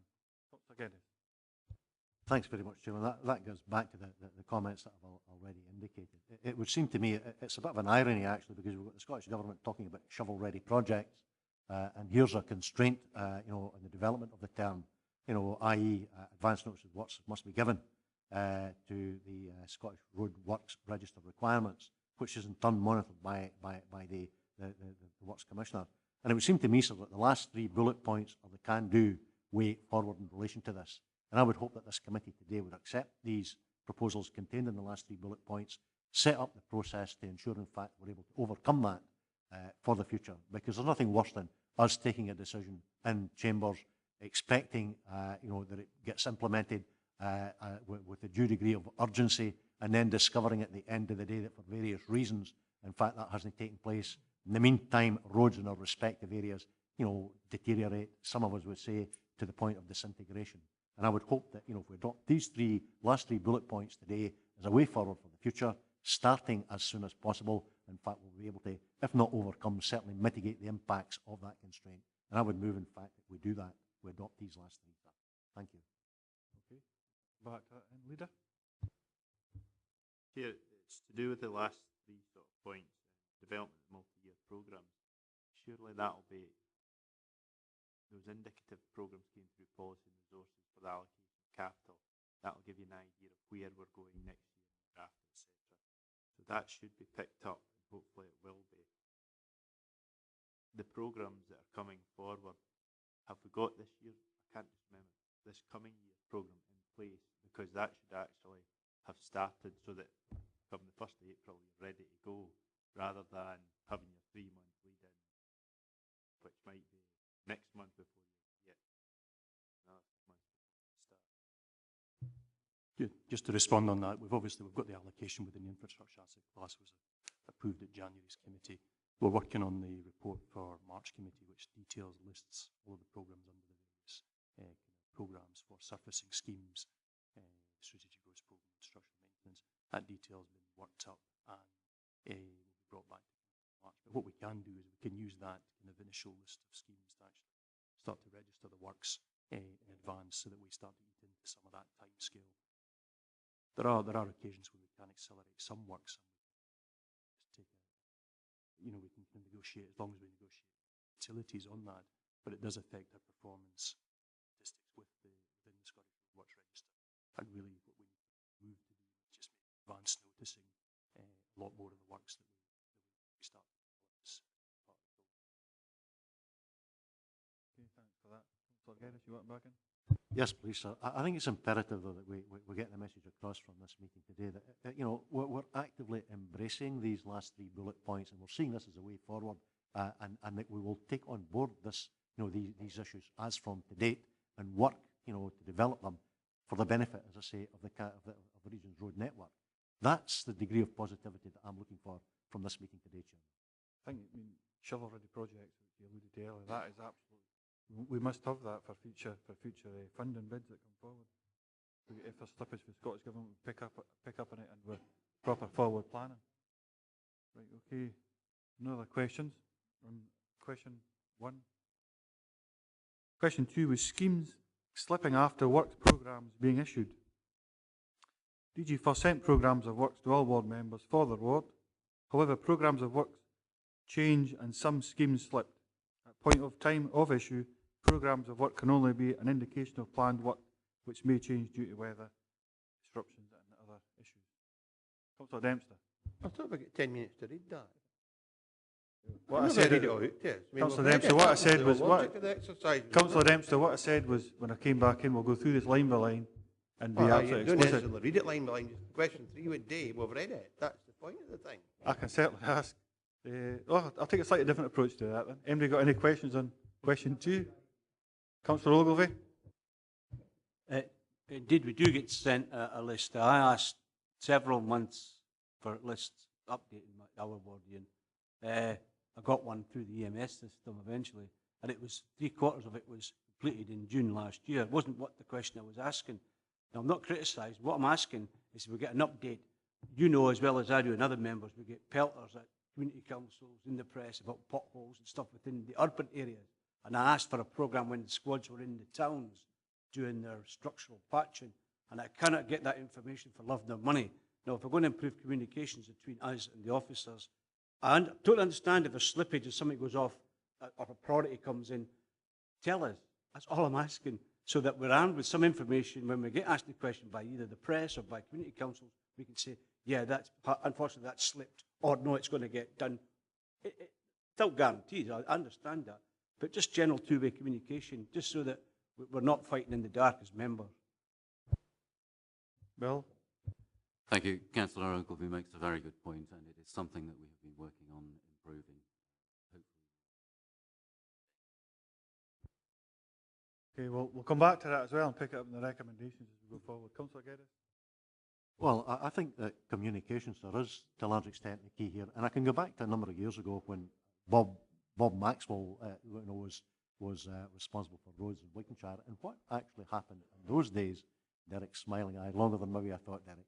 But what happened in those days was, in fact, that there was a meeting took place with elected members, towards maybe around about this time of the financial year, at which time the programme for the ensuing financial year was tabled and was discussed on an informal basis.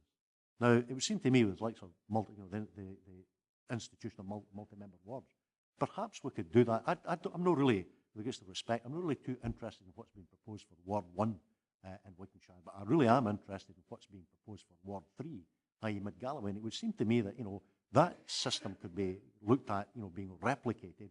But not only that, during the course of the financial year, a brief meeting could be held with perhaps the 3 ward members or the 4 ward members to say, look, this is where we are in relation to our proposals and our progression.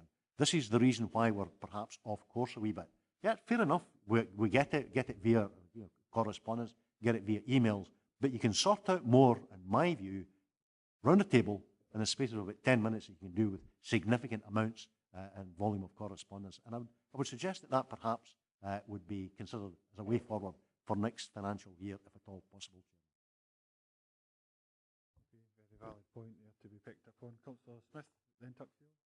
Yeah, I mean, the single biggest issue we're all getting, frankly, is the sheer number of potholes in our roads. We're getting more potholes, frankly, than I've ever seen before. And the public are getting frustrated over the fact that they're reporting them.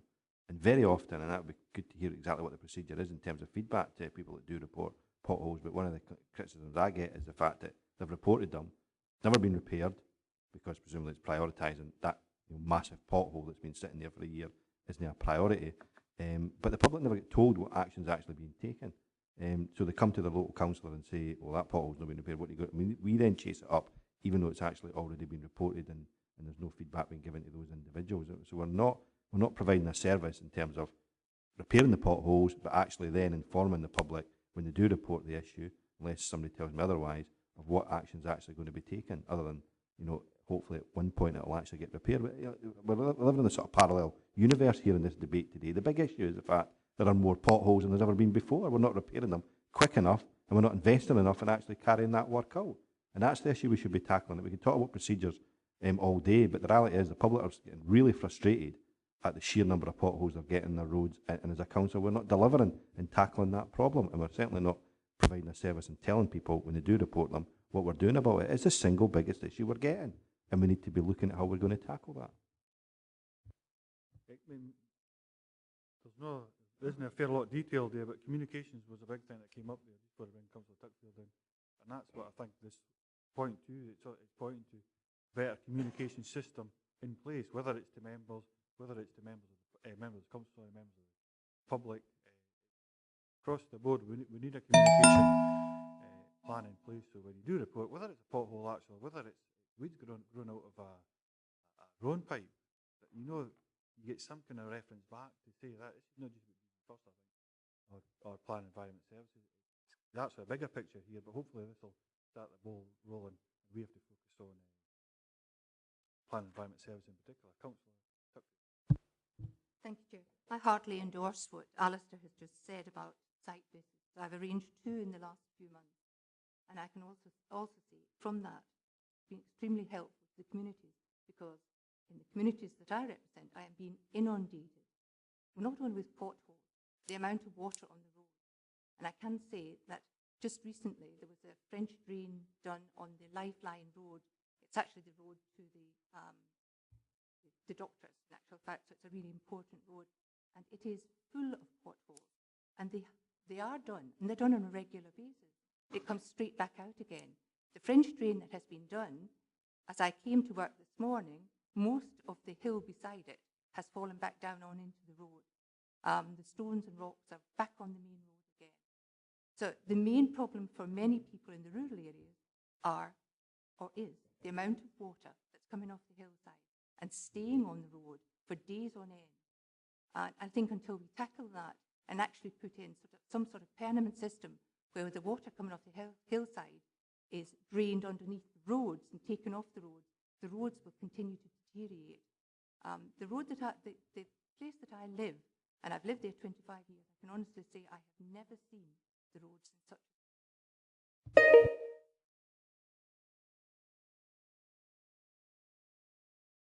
Unless you want to make any comments regarding that. Oh, okay. Councillor Lever then. Chair.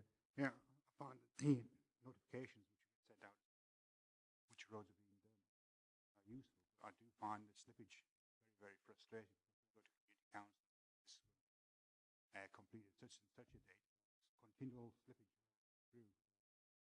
Been on Bob about this in terms of the road in my ward.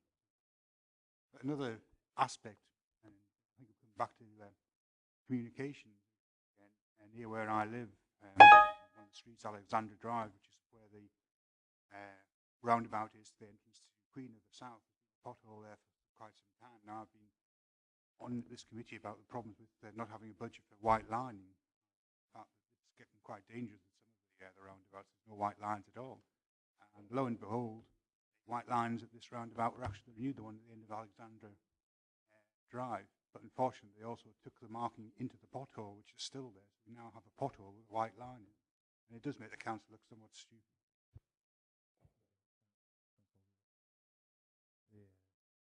Councillor Prentice, Nicholson. Nicholson, I think. No, Councillor Thank- Nicholson first. Thanks, Chair. I was actually wondering if, you know, sort of follow on from the amount of potholes which we now have in the roads, are we getting increased insurance claims for damaged cars? I say that because I have a brother-in-law who lives in Dalbeattie, by the way, who's got a garage in Dalbeattie and is in the business of repairing cars. And he was saying the increase in the number of cars which are coming in with damaged wheels, damaged springs, has been quite horrendous this winter. Just wondering if there are increased insurance claims. I don't have that information to hand, Chair. I can certainly advise Councillor Prentice. Councillor Diggle?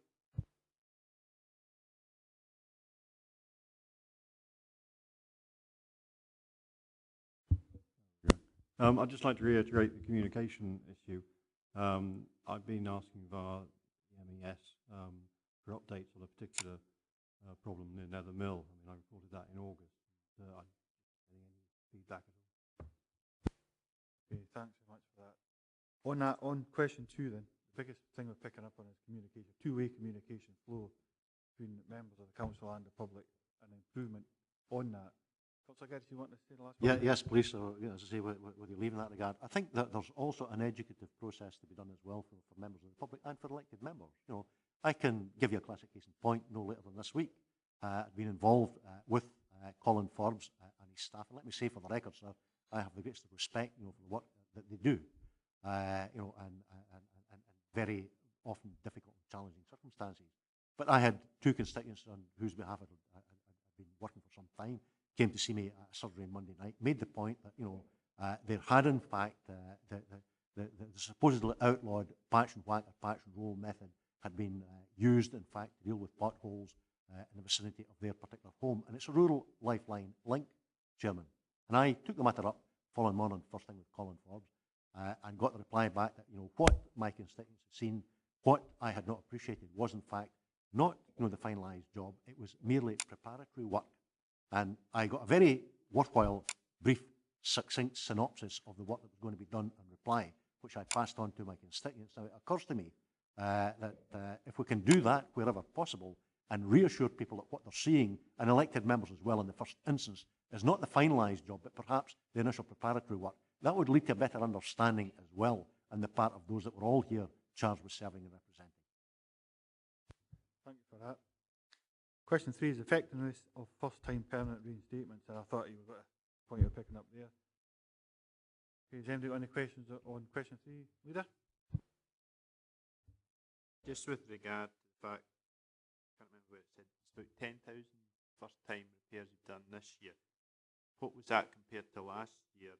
Another one was, it says there's a small percentage that has required reinstatement failed.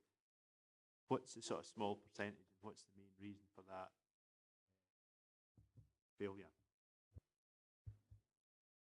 To answer the first question, we don't have records prior to this year of whether they were permanent reinstatements or permanent repairs or temporary repairs. The records we show for this year of the 10,000, it's something like 5 or 6 reinstatements failed, and that's usually been due to the condition of the road in which the repair has been made. Councillor Smith? I think I asked my question for number 2, say number 3, obviously the following, but I just want to come back to that question and get an answer. What feedback do we give the public? Somebody reports a pothole, what feedback do we actually get them? Because that's one of the complaints I get, that they've heard after they reported something, and of course when it doesn't get repaired, they get incredibly frustrated. So what do we, when somebody goes onto the website, reports a pothole, what feedback do we actually give people? It's a problem that we're aware of and we are working to overcome. What should happen is we go back to the person who's reported the fault, but I'm aware that that hasn't been happening. And as I say, we are working to make sure that that's improved in the future.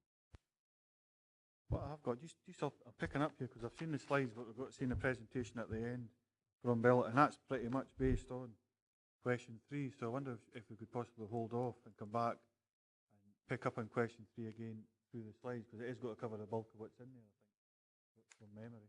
You okay with that? Are you okay with that, Councillor Dempsey? Is it something else? Well, it just might not appear in the slides, this, and just briefly, Chair. A safety inspection regime is designed to pick up all defects, including lighting, structures and footways. Well, I thought we'd discontinued the lighting check. I don't think members of staff do that, so that's surely misleading. I think that's possibly confusing. We have, as a budget saving measure several years ago, ceased nighttime scouting for lighting, but as part of the normal routine road safety inspection, we check as the inspectors go along for significant lighting defects that might cause a safety hazard. Thank you, Bill. Question 4, we'll come back to question 3 if that's okay, because you will see quite a few slides in far as improvements and such like. A number of defects in pedestrian areas, Dumfries High Street. From memory, Councillor Smith, this is in particular yourself that brought this up. And so, do you have any questions first? It says that it's inspected, but I mean, can I go with the person that inspects it next time and point out the ones that haven't been fixed? It's not as much being inspected, it's the lack of repairs being done. I mean, the number of loose paving stones is frankly at dangerous level on the high street. I mean, I know there's a lot of them near the burn statue area, and presumably they're just being ignored on the basis that we're going to spend some money there in the future, but there's a lot of paving slabs that are loose. I mean, even right outside the new paving slabs at Great King Street, they're starting to get loose as well. But the big frustration for me is that the repairs that are being, and the standard of repairs being carried out in the high street, when there's a cobbled area and the cobbles clearly break and people are removing them and whatever, and they're missing, a repair is to throw a shovel of cement on it. I mean, if we're going to have an area that's cobbled in the high street of our regional capital, why are we just shoving a pile of cement into that area and call it a repair? I mean, why can we not buy cobbles and repair it with using cobbles? I mean, I don't understand why we do that. There are parts of the high street where a paving slab's gone missing and it's been replaced by a shovel of cement. And in some cases, there's one in Queensbury Square where presumably a paving slab's been broken and it's been replaced by tar. I mean, I don't understand that. A paving slab breaks, surely we replace it with a paving slab. Why do we replace it with a lump of tar in the middle of a pedestrianised high street? I mean, it's the quality, the standard of the repairs in the high street are really, really poor. You know, the council's agreed to spend £1 million on burn statue, but the rest of the high street is getting into a really, really poor condition. Thank you, Chair. I think probably the best thing to do is to take Councillor Smith up on his offer. One of my officers will go with him and we'll look at each defect. So you'll be approached in short course, Councillor Smith. You on a site visit? Okay, take a shovel and you float and so on and so forth. Question 5 is reducing revenue budget but increasing capital budget. Is this the appropriate balance? I think that should probably read, I suppose, from a perspective. Well, we'll go to questions first. Councillor Geddes? Well, yeah, I appreciate, you know, to me the first sentence, you know, funding for road maintenance is considered as a whole, whatever the source of funding, and that's exactly as it should be, Chairman, because quite frankly, the people that we're charged with serving and representing don't give a proverbial whether or not, in fact, it's revenue or whether it's capital or whatever it is. They want to see the most effective use made of the resources that we've got to deal with the issues, you know, affecting the roads and you know, where they live and on which they've got to travel to get to their work and for other leisure purposes. And, you know, as far as I'm concerned, I've no intention of getting hung up on this, apart from saying that, you know, we've got to ensure that we get the biggest bang possible for our buck in relation to such money as we've got to spend on this. And that's exactly, in my view, the approach we should be adopting. By all means, we've got to operate with a combination of revenue and capital funding. Let's do it, you know, as I say, in such a fashion that confers the maximum benefit possible. Pretty much the opinion that Jim and I had along with Bill that actually brought that point up. How it's most effectively spent. Other questions. Question 6 is Plan Environment Services ability to ensure works commissioned to DG First are undertaken correctly and intimately. Plan Environment Services monitor budgets and programmes at the moment. DG First responsible for all quality high sign-offs. Plan Environment Services do no quality inspections. Very much in line with the partner model. Well, the question would be, from me, sir, is are we sure, you know, in the circumstances then that the Strategic Commissioner Delivery Partner model is correctly founded? Because at the moment, what you're really doing is that you're allowing the delivery arm of the council to regulate itself and to indulge in self-regulation. Now, I would dearly like to get to the situation of being able to trust the delivery arm to ensure or to know, in fact, that it was carrying this out rigorously and fairly. But, you know, from what I have seen, and I suspect from what others probably have seen over the last number of months as well, I would have doubts as to whether or not that is indeed the case. And I think, you know, we've got to look seriously and meaningfully at some form of quality inspection on behalf of the, I hesitate to use the word, client or the commissioner. That I grudge the money spent in that, because I would like to see nothing more than a situation where we can rely on the deliverer, you know, to carry out, as I say, a rigorous and an objective quality assessment, and to know in fact that the commissioner is getting value for money. But I'm sorry, Chairman, and there's no polite way of saying it, at this moment in time, I'm not convinced that that's the case. So I would ask that we look, in fact, at the possibility of developing that, albeit I grudge every pound that's spent, as it were, and, you know, money which could otherwise be spent doing the work, you know, being spent in quality control. We really shouldn't have to do that. But I'm prepared in the circumstances to look at it. The sentiment that we should have that role, proper scrutiny role that this committee should undertake. Any work that filling a pothole, refuse collection, winter. We can pick up on that in the recommendations as we go forward. Councillor Lever. Well, just to refresh my memory, I seem to remember that in previous years we've never had any indicators about the number of potholes which fail. Is that now a KPI or a secondary I'm sure. Stephen, is that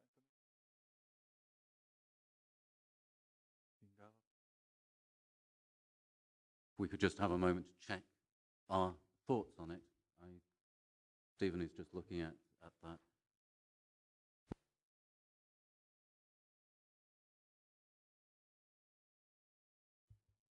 That the performance, the percentage of permanent reinstatements that do not fail is currently a secondary indicator. We're collecting that information for effectively our management purposes. I do think that the tone of the debate this afternoon, that should be reported back to this. Okay, I think a report will begin asked for at the end of this, covering all of this. I think that's the only way forward here. Leader?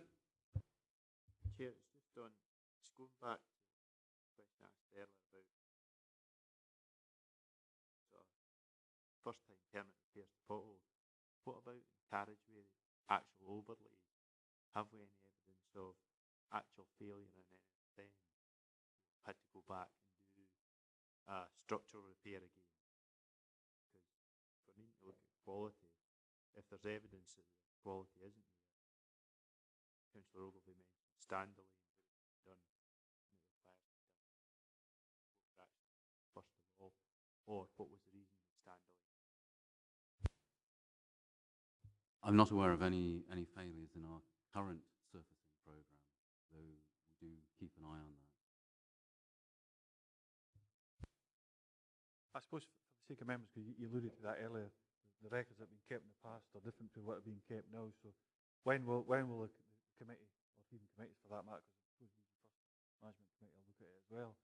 So what point in time, are you looking a year, 2 years into this, will that information over there? Slightly tongue-in-cheek, Chair, I'm tempted to say that if I'm expecting a service life of 16 years for a surfacing scheme, it could be a long time before we report on whether it's failed or not. I suppose it would be a letter to us if they were failing within a couple of years. Okay. Question number 7 is the Planning House Environment Services are not involved in the scrutiny of DG First performance. Question that was certainly raised. And as it stands,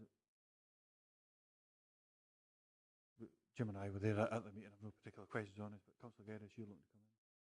Well, I think it almost beggars belief, Chairman, that, we have a commissioner, and at the end of the day, we're handing out very significant sums of money to a deliverer, and we're saying, there you are, that's what we want done, just you go ahead and do it. And there is no check, there is no quality control assurance in relation to the fact that we, as a commissioner, are getting value for money. That wouldn't be tolerated, I would suggest, in other spheres of commercial activity. And I don't see why, this council should allow itself to be put in any different situation. I'll go back to what I said earlier, sir.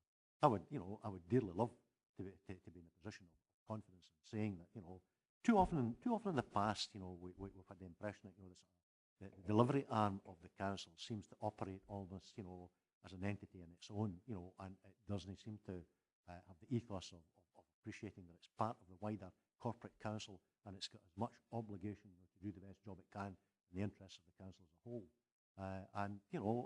I find that sad because as I say, I would like to see this council being recognised and as an exemplar of good practice in all things that it does. And at the end of the day, it seems to me that, given what we've had to experience in the comparatively recent past, that I am loath to allow this situation. It may very well be the standard model, but I am loath to see that continue without at least some form of quality assurance or quality control as to whether or not we're getting value for money from our delivery. To that point, very well. Councillor Mail? Yeah, I would just like to back that up, Chair, and give you an example. We look on a sheet of roads and take the very first one. It says Grove Road, Langham, complete. Now, there is a beautiful patch, well made, at the bottom of Arkinholm Terrace, which joins Grove Road. But for the next 200 yards, there's 20 potholes that have not been touched. And yet the KPI for me, if I was looking at that and didn't know, is that the job's been done and it's satisfactory as well. It hasn't been checked, therefore the rest of the road is left an absolute mess. KPIs really mean nothing until we get some monitoring in place to show if the job's been done properly. The theme I'm picking up at is, again, particularly alluded to earlier, Councillor Geddes, that should be intrinsic within planning and environment services. Leader? Chair, it's to do with the last bullet point and the sentence at the end. If you look at the actual cost per square metre, it was raised earlier, it depends on what's actually happening with whichever scheme you're on. Is there any way you could actually standardise this to, if somebody's going out internally, do a simple, just an overlay, against an external contractor doing a simple overlay, and that might be better so that we know that the best value is being achieved, because the 770 per square metre might be an easy job, 2733 that we charge for the highest price that DG first might be quite a complex job, but it's actually value for money compared to the external contract. We don't know that. I know that would take a wee bit of work to sort of pick out exactly why the change here and what the differences are, but it may be helpful to us as members to understand why that difference is. I think you're absolutely right there, and hopefully, again, at the end of this, we'll get to a point where we're asked for a further report and can pick up on it at that point, make it absolutely clear within the record. These are the things that we're asking. No further members asking in question number 7. Question 8 was DG First needs to up its game, more of a statement, or works may be commissioned externally. External labs already have a 66%, it's saying there, 60 contract, works go external anyway. So anything to add to that, Councillor Geddes? Well, my apologies for harking back, but, and as I've already said today, we are where we are, but, I go back to last year, to the April meeting of the PHES committee, when it was the unanimous decision of the committee at that time that to instruct our officials to make a bid for as much as possible of the resourcing, which was £3 million resourcing, which was available in this financial year, the loan charges for which had already been factored in this budget. And eventually, when we did come back at the end of August, the bid was for a comparatively modest sum of £1 million. And the reason, when the officials were, the official was challenged at that time, the reason was that, well, this was all at the end of the day that DG First were capable of doing. Now, you know, I'm sorry, but my attitude is quite simple. You know, you allocate the resources predicated on the needs of the service. And, you know, if in fact the deliverer at that time, you know, wasn't capable of doing any more than £1 million worth of work, we should have been looking, you know, to engage with external deliverers, you know, who would in fact be able to do so and address the issues. But what rubs salt in the wound, you know, as far as I'm concerned, is that, you know, we eventually discover, in fact, that the allocation of the monies that goes to the internal, goes to the in-house deliverer, very often, or a significant portion of it is subcontracted by them to external contractors anyway. So, you know, where does that leave us? And as far as I'm concerned, we've really got to run this to earth, if that's not too much of a politically incorrect statement, you know, and get it sorted out and get it resolved and taken forward in an appropriate fashion for the future. I agree with that, and I think it touches again back to the 3-year rolling programme that used to get as many jobs worked up. When the capital comes in, we know we've got that availability, whether it's internal or external. Everybody's ready to go.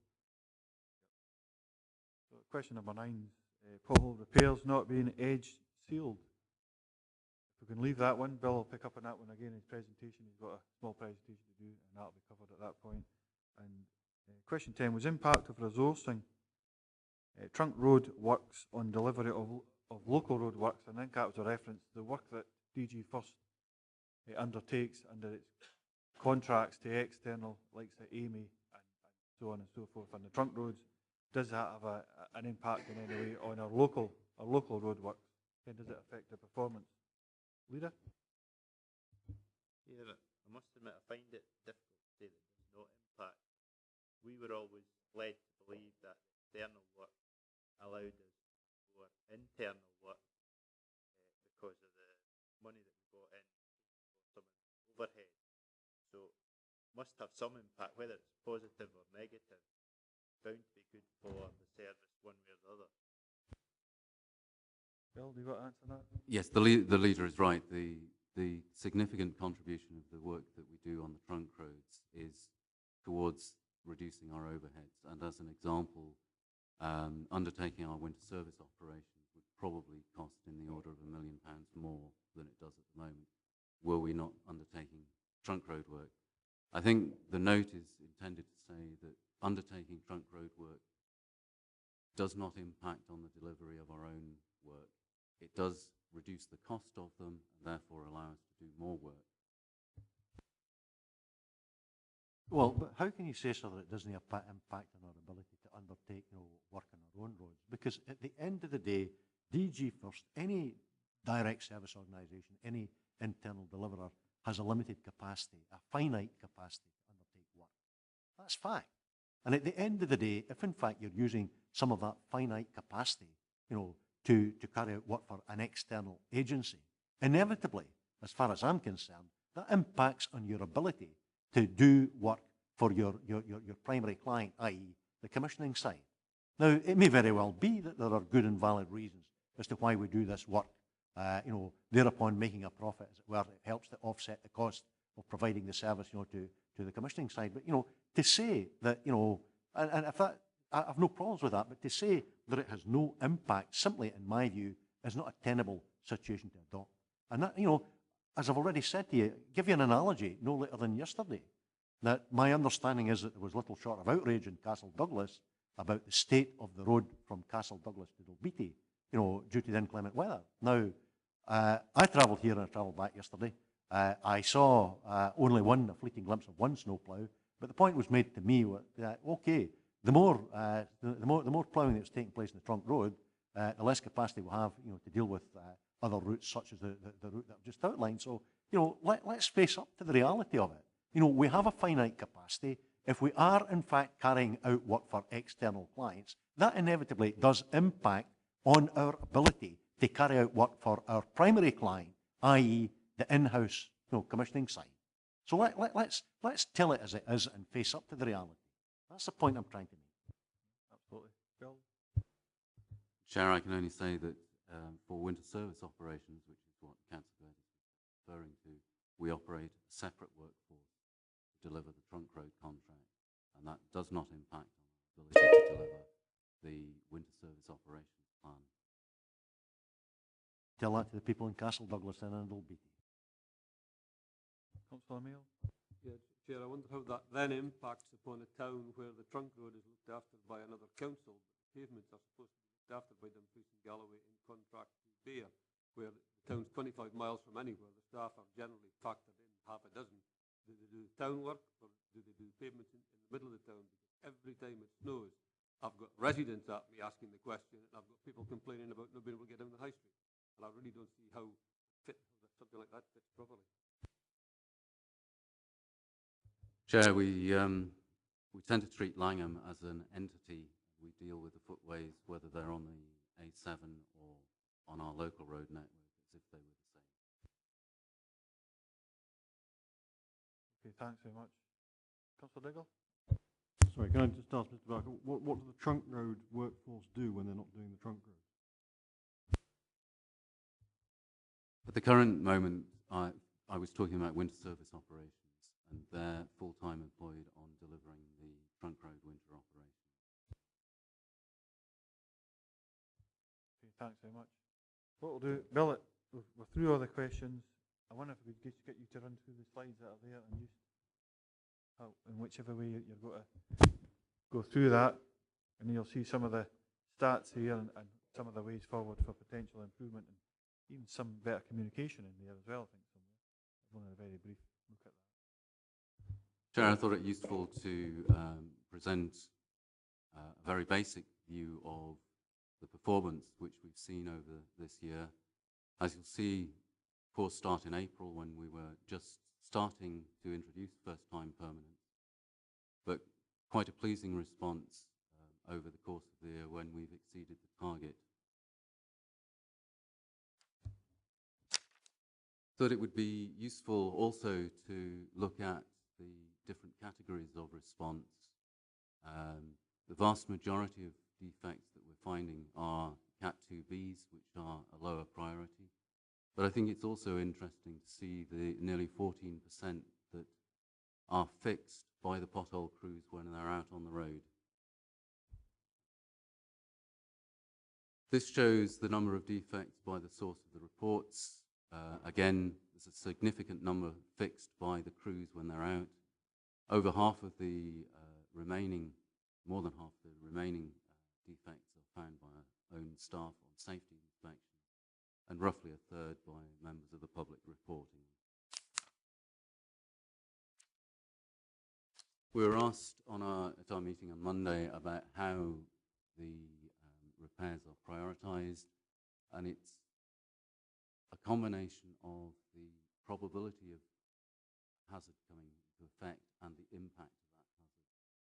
So if there is going to be a severe impact and a high probability, that would end up as a category 1. It's difficult to say that a particular defect will be a certain category, and the example I used on Monday was that a defect on the footway outside the office of the Royal National Institute Blind would probably be treated more seriously than if it was on a remote rural footpath. This is really a schematic showing the way that we now work on our first-time permanent. It's a much more planned and programmed process. The next slide is an animation of a first-time permanent. That's the defect. It's cut out. Tar is laid, or the bitumen is laid rather, then compacted, and the edge is sealed. We realised a short while ago that one of the areas we were falling down is in where we have done a temporary repair, either because the area of defect is bigger than patching squad can cope with, or because it's the end of the day and back. When those temporary repairs are done, and Councillor Geddes pointed this out, example earlier, we haven't been telling people that we're only partway through the job.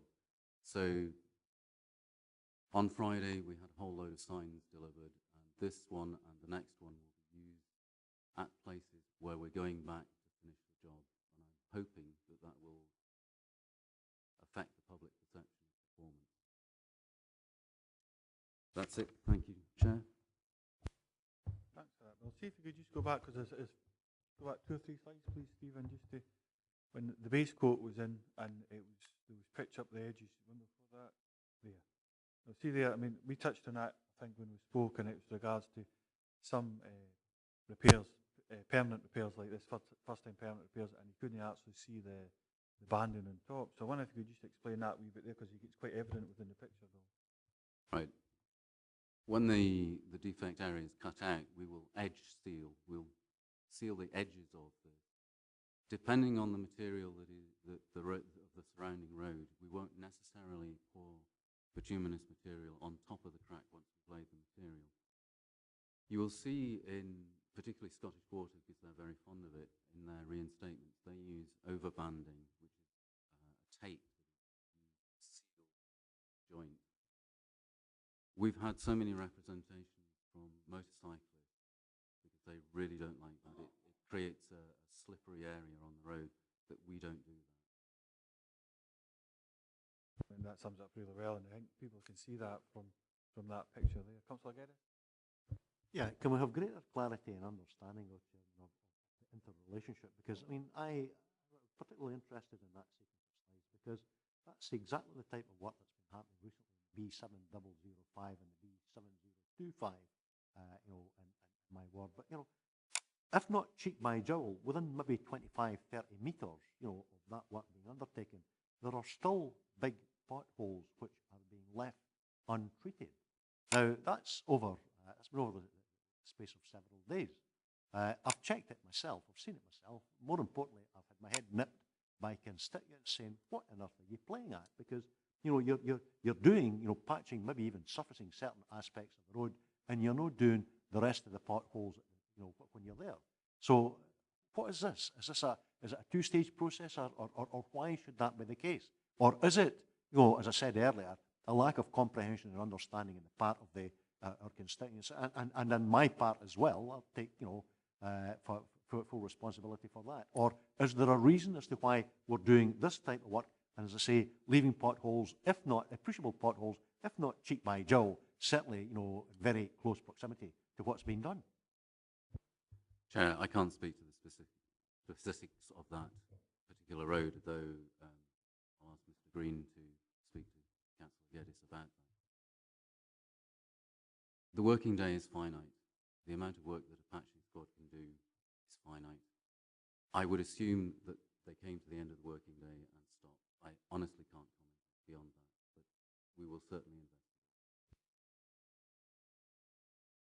Well, we're moving away from the task and finished concept and refuse collecting. In fact, my understanding is that the only area where that still pertains is Wickenshire. Is this not akin, as it were, to sort of task and should sorry, I'm not explaining this. I mean, should if they are there in a situation like that, if the crews are there, if in fact they're carrying out the work, does it not make more sense to complete the situation at the same working day rather than having to come back presumably at some time, hopefully in the not too distant future, to repeat the exercise? That's the point I'm trying to get across. Not very articulately, I must confess, but I'd appreciate a response from Mr. Barker and Mr. Green in that regard. Well, no, I think I think it's about working practices, and I hope we'll pick up when it comes to the recommendations 2.1. I hope we'll pick it up. Ken, working practices is what you're picking up there, rather than going away and come back. Just do it at the time. You've got to have an hour's overtime. So what kind of attitude? I think, and that's maybe is the attitude, anyways. But Councillor Mail, Diggle, Councillor Diggle, and Councillor Weaver. Here it's under your effectiveness of first-time permanent reinstatement, and only some Category 1 defects temporary repair. What we're classifying these days as a temporary repair, I would like to find out, because just yesterday I had a phone call from a community councillor in Gretna who watched one of our vans drive down the road, bump through 2 potholes full of water, stop, get out with a brush, sweep the water out, put in a couple of shovels, patic the shovels, drive on. Now, I thought that was one of the things that we had outlawed as a committee, never to happen again. So I hope that is still not what we're doing as a temporary repair. surely it's got to be at least rolled in and made secure, even as a temporary patch. Well, I can't comment on again. We are looking into that, as Councillor Mayle advised me yesterday. Temporary repairs are carried out where the crew think it's necessary for safety. We will normally go back and put in a permanent repair. As I say, I can't comment on the specifics because I don't know the background. Councillor Diggle? Could you just flip over 2 slides, please, to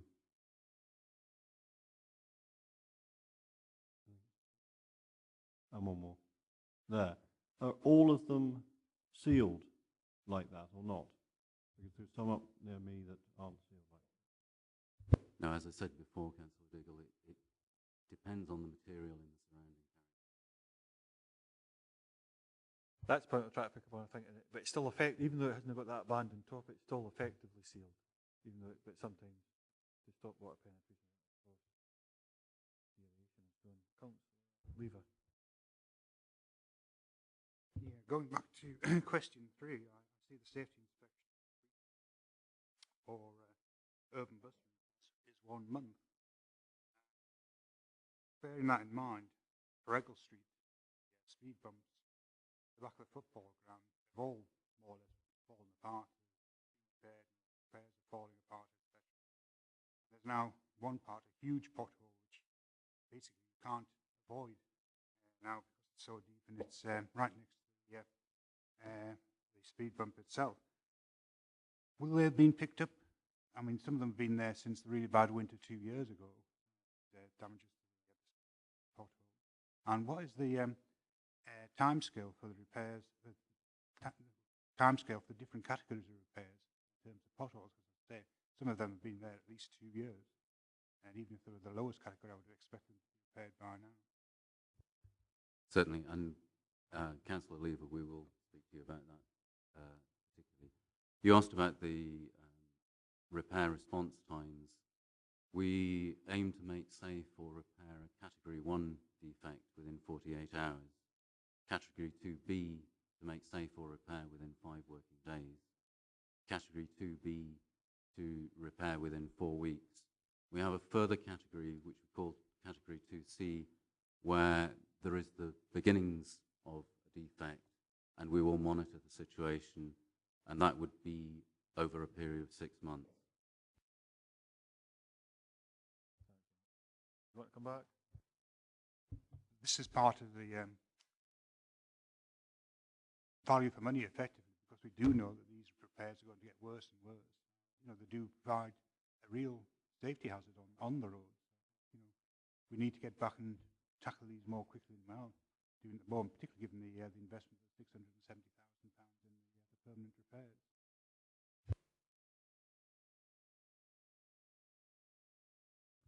Thanks for that. Councillor Ogilvie? It's a general point. I won't be parochial anymore.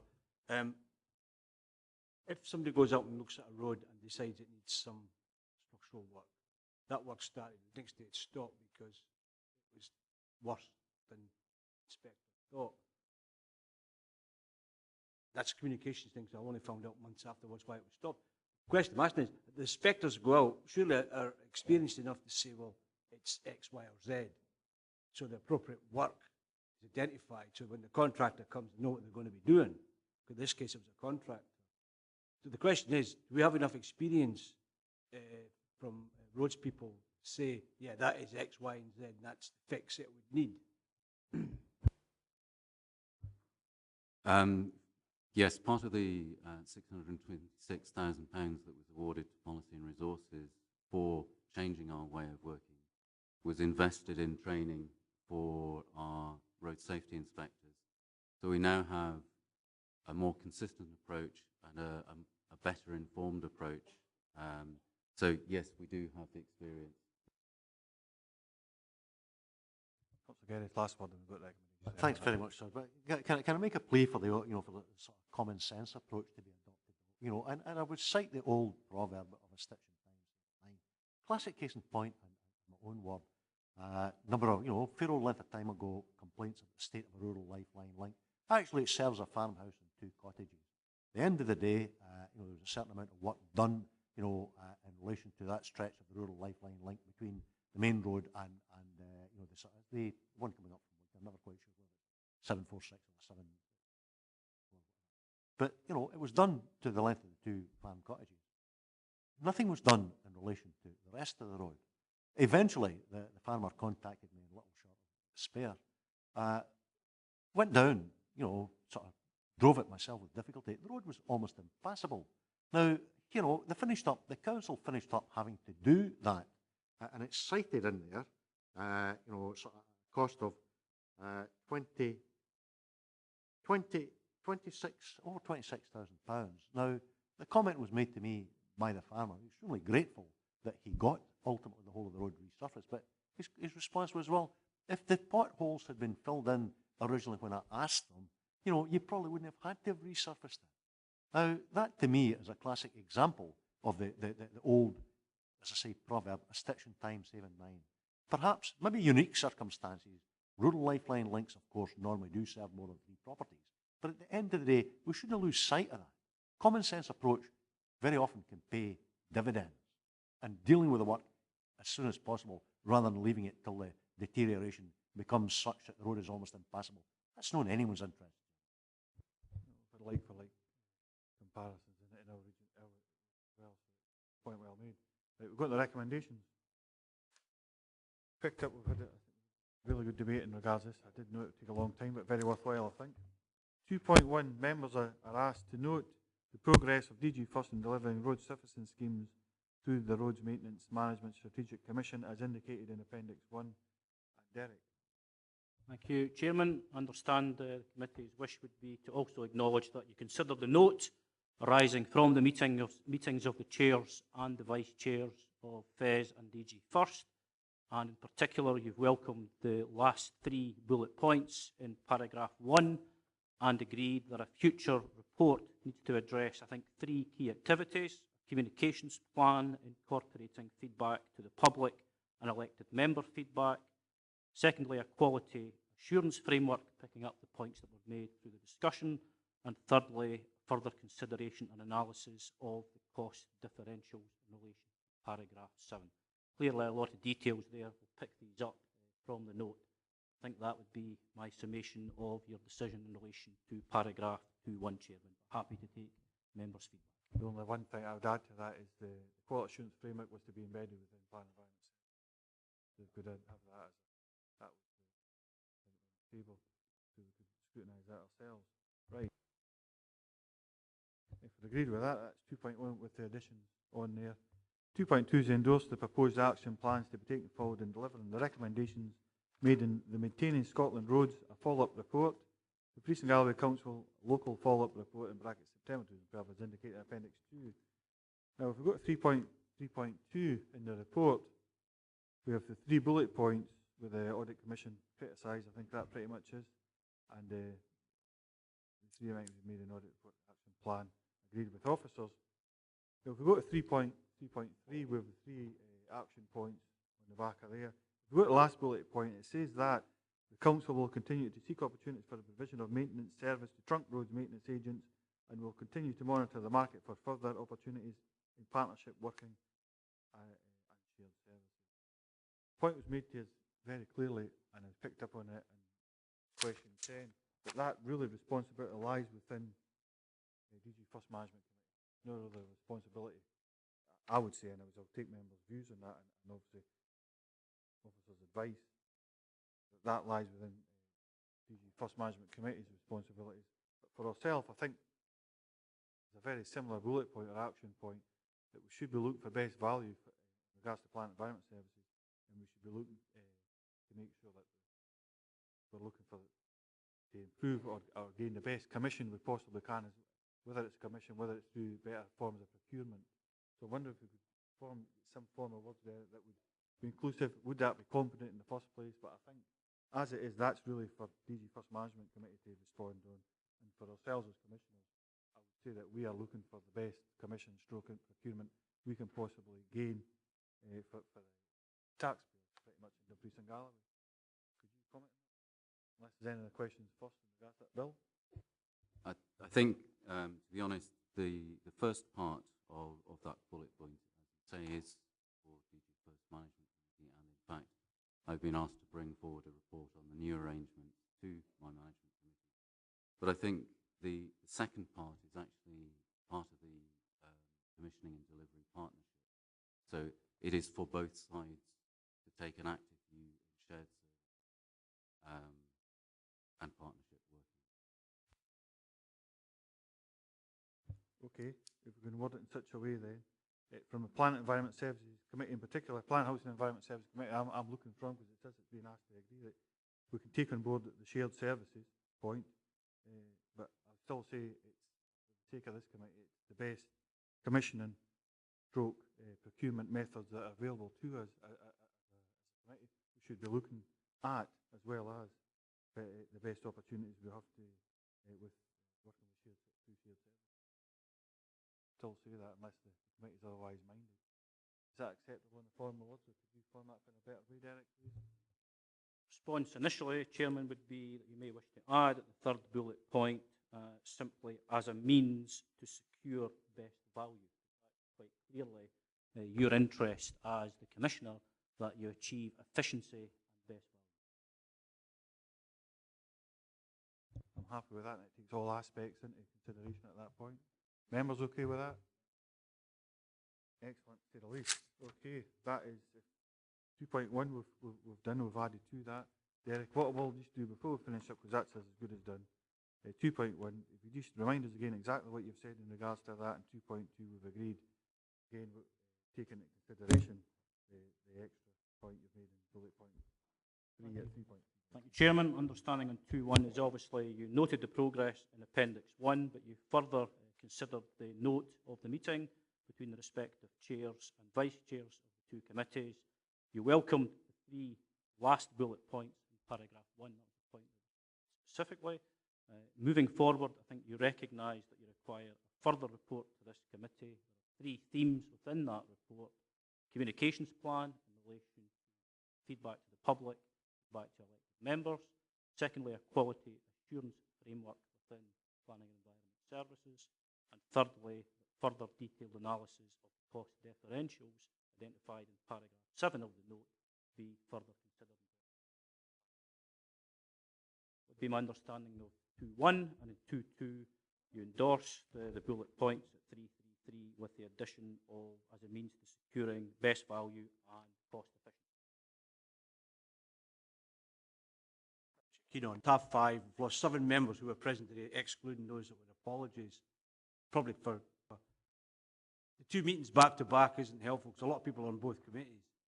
Can we try and avoid this so that we get a good turnout and folks stay at the end of the meeting? Because it's unfair on us and it's unfair on you, and I'm sure it's unfair on officers that we don't have that full body here to give it proper scrutiny. Some of the things we've talked about now is missed by other members who've had to go away for whatever reason.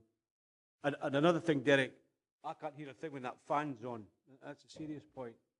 There's a fan for the heater, and it's very hard. I can't hear a thing. Okay, we'll pick up on any points, but pick up on your point in particular. Leader, you want in first? It's a similar point. I can remember when I first joined the council back in 1999, we always ran a committee in the morning, one in the afternoon. And it actually benefited people because of the fact that if they did have a job somewhere else, they could pick the 2 committees, then they could actually have 1 day off rather than having 2 days off. And I don't know what it is, but back in those days, everyone stayed the length of the meeting. Different perspectives now. But I think we should be looking at that. We can actually get more joined up working. I know from the Planning, Housing and Environment perspective, we certainly have the Housing Committee in the afternoon. We're got, just before they bring in Councillor Geddes, the Vice, the Director and myself, I spoke about this, and we actually gave way for the budget process on this. It wouldn't happen. Next time we'll just, if it's 23, 24 items, it's 23, 24 items, 30 for that matter.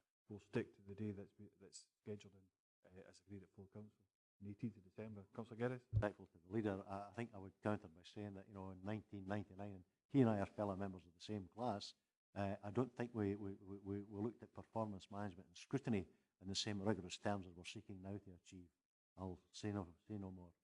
I think the of us have certainly picked up on that, and we'll just stick to the plan from here on. Thanks very much.